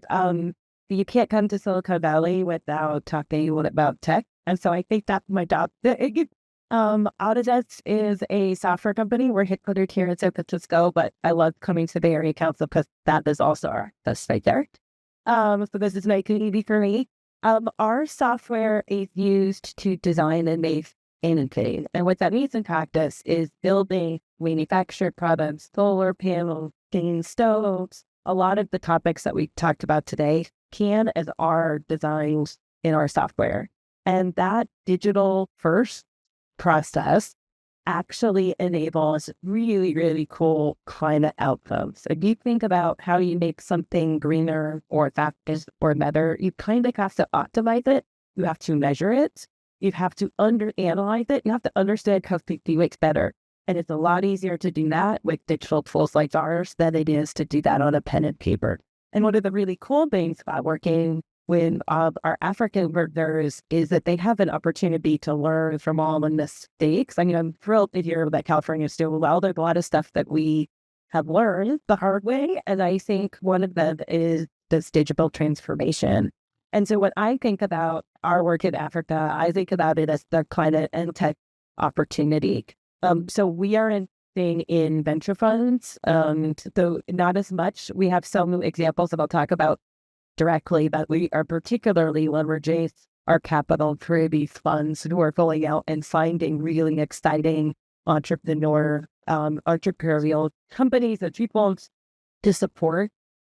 Needless to say, Kenya and Nigeria are leading the way there, and we're thrilled to be a small part of that. You may not know that 40% of carbon emissions globally come from buildings. And so we've talked a lot about the manufacturing, agriculture, but particularly in places that are close to the equator, it's hot. And as their people want to be cool, they want air conditioning and they want buildings that makes them comfortable. And by using technology to build greener buildings, for example, we worked with Build Health International to help design and build 8 new buildings at the African Center of Excellence for Genomics. That's a really hard genomics and infectious diseases at Redeemer University in Ede, Nigeria. And as they did this, they not only, made these beautiful buildings, but they were able to minimize energy consumption. They looked at where the sun gets the building and then put windows in places that wouldn't get as hot. That is not more expensive.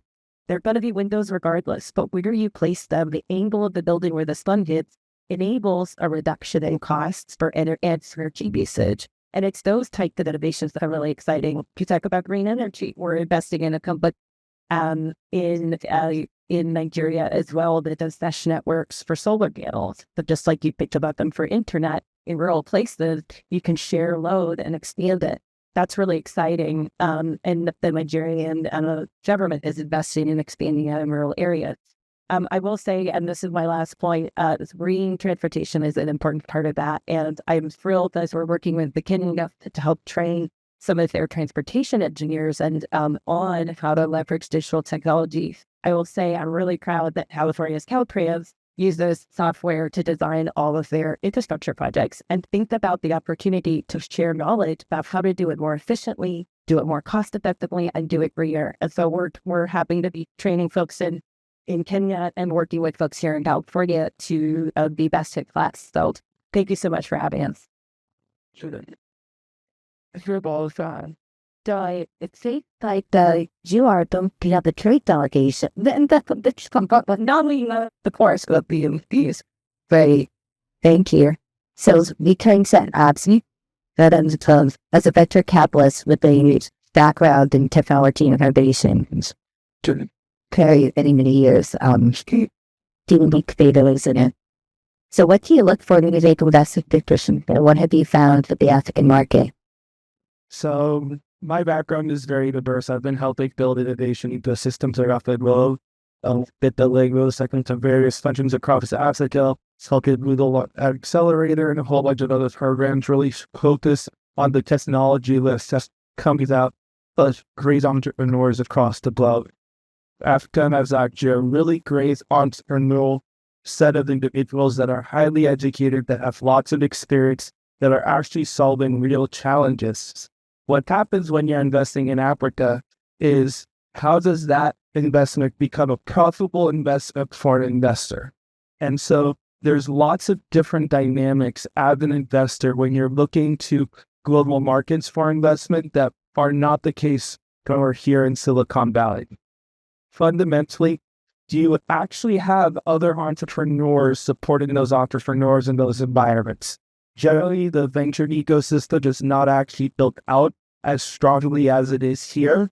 And so we see a lot of predatory investments into early stage ventures because founders are looking for capital. And if it is a local solution, you see a lot of predatory cap table management. One of the key things to protect against that is actually hooking up with your local startup ecosystem and actually having other founders support those solutions, because we see a lot of power in that, allowing those founders to scale in their market across Africa and then across the globe. And so that becomes one of those key driving factors. The other thing when it comes to the next innovation way we're seeing with AI in general is there's a lot of solutions that are custom tailored to specific targets. So if we just use inspection of wind turbines or solar panels get very dusty. Productivity goes down. Using drones and AI to go ahead and evaluate these systems, building custom solutions for those markets, there are founders doing that on a daily basis. And so whether it's for food production, using robotics and visual inspection, using a cell phone to allow a farmer to be able to understand their crop and what they can do to make it better. All of these are viable solutions that are actually being produced in Africa.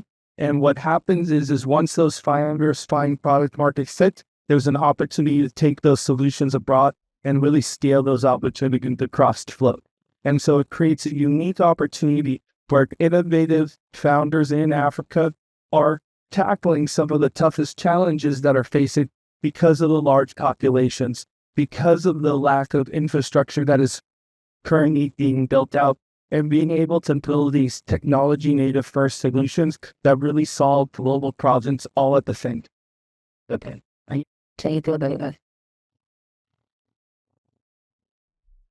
And Berlin's panelist, Rod Brown, yesterday took our African dignitaries as he and the CEO of the Fort into the Cold War. And they'd never experienced the 0 degrees before. And that was not the coldest part. There was actually cold earth. And they enjoyed it. We appreciated that one. So for you, you have been over at the Port of Oakland, and you've been an early advocate of working on Northern Coast. Can you explain the strategies in expanding this relationship between California and Africa ports? And I know you're going to take it away, so I will give you the monster rage. All right, thank you. I know that I'm the last person between you and some Tusker beer, so I'm going to be as concise and as quick as possible. But most important, I want to thank the delegation to visit our port yesterday. We actually had a lot of fun. I think the port system in California is going through a remarkable innovation. A lot of that is from the motivation of the secretary. He doesn't want to always accept the things that he has done to help transition the ports in California to zero emissions, but he is vastly responsible and supportive of that process. Now, imagine this. I'm going to give you two things to think about. Imagine this.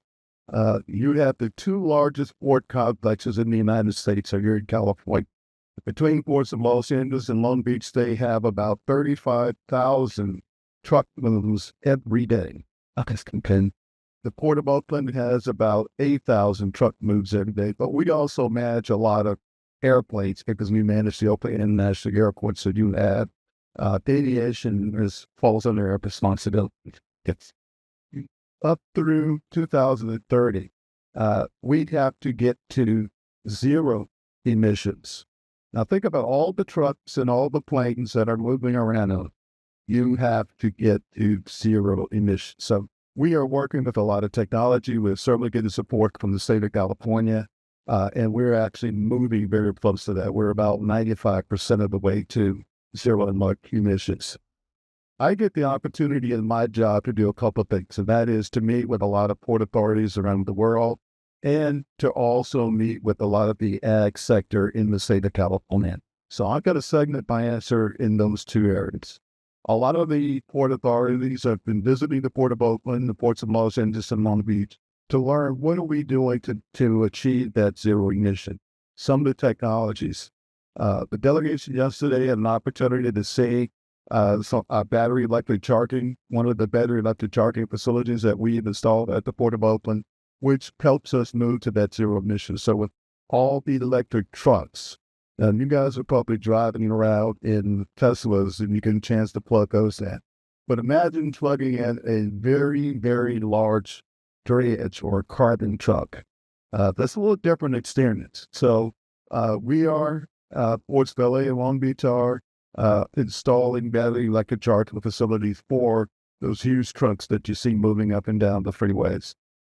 We also are installing hydrogen fuel cell. Hydrogen is a tremendously good, clean, and getting to be more inexpensive source of fueling for not only automobiles, but also for large trains trucks. So yesterday we were also able to see, and this is going to deserve a clap. So Morgan ends up the very first commercial hydrogen fuel cell station in the world was at the Port of Oakland. Sorry, would you give that? The average to see that. So they asked me to talk about what I see the opportunity. I've been researching how to get into business in Africa for the last several years. What are the barriers that prevent U.S. companies from doing more business in Africa? As you would imagine, based on how in Sandy or sitting, that's something that would be a great curiosity for me. The barriers were historically not being able to get cargo into the inner countries within the continent. The barriers were infrastructure, roads, rail infrastructure, ports, not having deep enough channels to be able to accommodate the vessels. That is going away. A lot of that, I'm going to say, and that's maybe difficult for some of you to hear, thanks to China. They have been investing in infrastructure in particularly the port cities in Africa. And that is creating a tremendous opportunity for U.S. companies. Now, this is the other thing I want you to imagine. If you were sitting in this room, let's say in 1970, when the U.S. started expanding and working with China to do more business in China. China, for many, many centuries, were closed off to the rest of the world.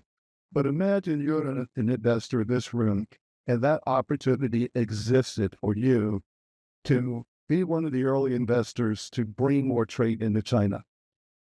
You would all have a B in front of your bank account, billions of dollars. You have that opportunity now. And China has opened up those markets. They have developed the ports. They've developed the freeway system. They developed the rail system to move cargo in and out of countries on the continent of Africa. This is an opportune time for us all to start looking at business relationships. That is what's going to create the success. It's all about relationships. And a lot of those relationships are already in the ring. So as you're drinking your Thuster beer, make sure you give a business card and shake a hand to some of the guests that are visiting us from 10,000 or 8,000 miles away, thanks to our secretary of defense deliveries. I'm going to close and say, please take advantage of this opportunity. I don't think we will see this again. You will be able to develop some partnerships with African countries and some of the executives in the room to promote more carbon. Now, some of the things that we are going to need, that they are going to be able to provide, minerals. That is what motivates China to building out the infrastructure to get minerals out of the continent so that they can produce those into medicines that they can sell to the U.S. and to the rest of the world. Why can't we do that? Because that opportunity exists to help promote the movement of minerals that go into making medicines. We are now importing many of our medicines from China. And as you guys know, under the current administration, that door has closed. So the opportunity for us to go direct, build those relationships, create the minerals, to create the medicines that we're going to need and that the rest of the world is going to need. And those opportunities could be created right in this room. So with that, I'm going to cut it off. I do feel the taste of Tusker beer on my lips, so I'm looking forward to it. It's that exactly do it. It's a kind of getting free to God. I figure it. Thank you. and to Ken, like the fans of analysts, we've been reading now has done, and we found to all obstacles. We have a very special guest, but I have the honor of requesting my friend Ron Daniel, Senior Director of Policy from Zooks, to do that introduction and introduce our mystery guest for tonight before we dive like short. All right, well, good afternoon. It's a pleasure to be here. Simultaneously American policy regulatory affairs at Zeus. We talk about Zeus. Thinking about hydroliths, microphone to microphone. I'm thinking about minorities about wise of mind to yeah, let me know. Care kids. Think about minorities in Africa. In my early career, I've been 40 years. Now 25 years old. He started 2003, 2004, 2005. Trip to the United States Conference of Mayors. I had the opportunity with American makers. He was actually linguist. Talked about issue range of legislation, the stimulate the infrastructure. My country is a style coverage of South Africa, Cape Town, Johannesburg, as well as Sudan, Kampala, and Jinja. And when I think about those moments that moved me to this day, the experiences that captured my, not just career, but life, and some of those engagements. So, a little bit about Zix, and then I'm going to stop because we have a special guest here. I'm not the special guest. Here's content to make for fun. We are super proud to sponsor this critical event. It is well timed. The leadership that you are showing at this particular time, I'm not going to get into politics, but that is really important. So thank you, Sefika. Yes. And students, we have the world's only crowd of purpose-built global techs operating on all rooms right here in California. We are a proud company headquarters here in California. Yeah. You will connect cities, that communities, provide opportunities. It's an exciting journey that you're on. Yeah. Our next speaker needs so much dose. We really don't. But I'm going to do this as he's an NBA champion, a community ambassador for the Golden State Warriors, and sports analyst with NBC Sports Bay Area. He leads the Vision C basketball camp for underprivileged youth in Cameroon. He has founded schools in Nigeria and Sacramento to speak, addressing gaps in education for underserved special needs communities. And he's an ambassador. He's a speaker. And he's a motivator for NCAA Africa. So it's my incredible pleasure to welcome you to the cities. Come on up. That's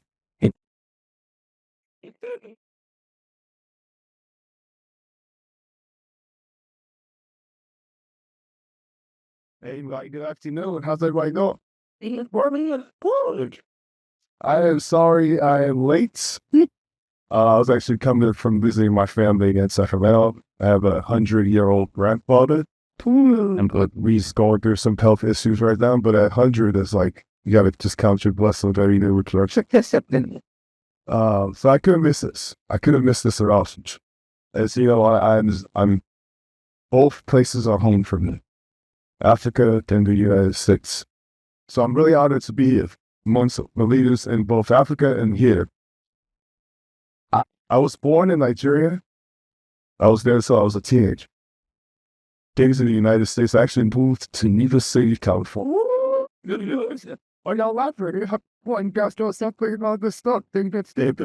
didn't know anything about Nevis City at the time. My grandson.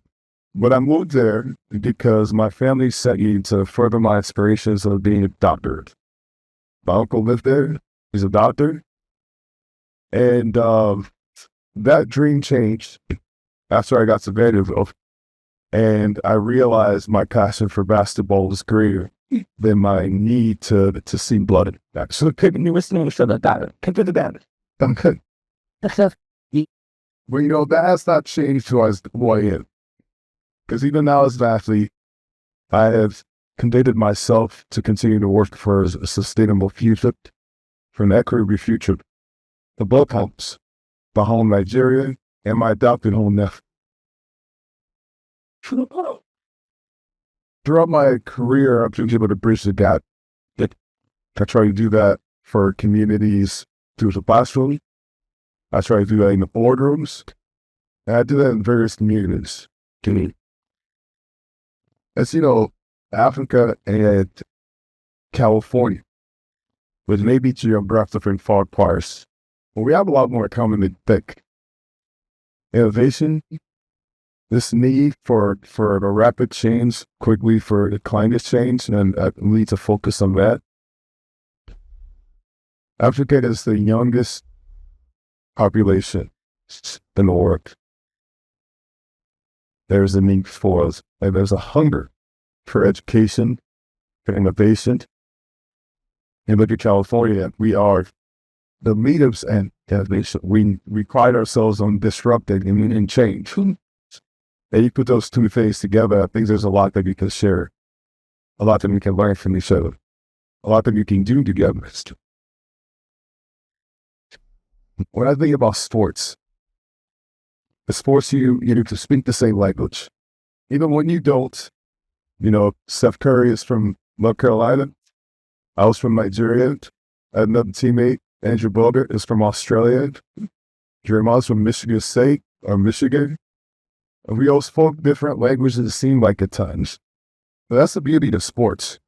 The game brings people together, yes. But in the game, you build trust. You learn how to respect each other. You learn how to work towards a common goal. You learn how to persevere when things aren't going the way you want them to go.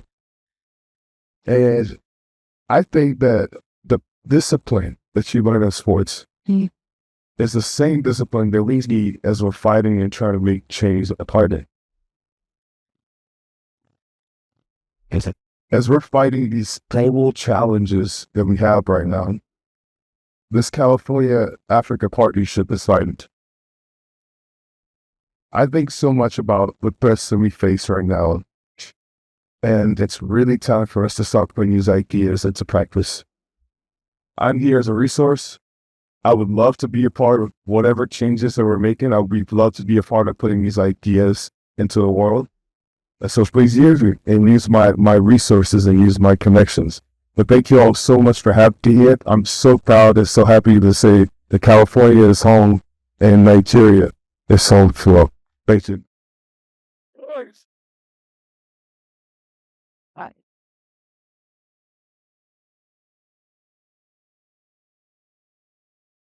Thank you, Festus. I don't think that can be a better closing, but just to say that partnerships are made by people, and cultural ambassadors are very important, and we're very thankful that we're part of this initiative. I'm deeply humbled by our delegates from Africa, who's made a very significant effort to be here with us this week as part of this effort. I do want to take a moment to thank Secretary Amashaki once again for being a very true inspiration for this vision. I want to thank my leadership at UC Davis and Sporting Councillor May, my colleagues at Council Francisco are in the crowd, but also a big shout out to Secretary Amashak's team, without whom this really would not have been possible. Charles Giovanazzi and Alana Sanchez and Jadel who are somewhere. There you go. And of course, last Kim Pants, very, very important. Other colleagues in the state of California, but I can't be remiss in thanking the Bay Area Council. Very, very important. The climate is all of us, but the economy is what they put into this, and as part of this partnership. And thank you, Bay Area Council, Jim, Alex, Karina, and everyone. With that, thank you very much for being with us today. Being a wonderful crowd, being very patient, and to say the least, I hope we can rock the boat in the right direction. Wait, that.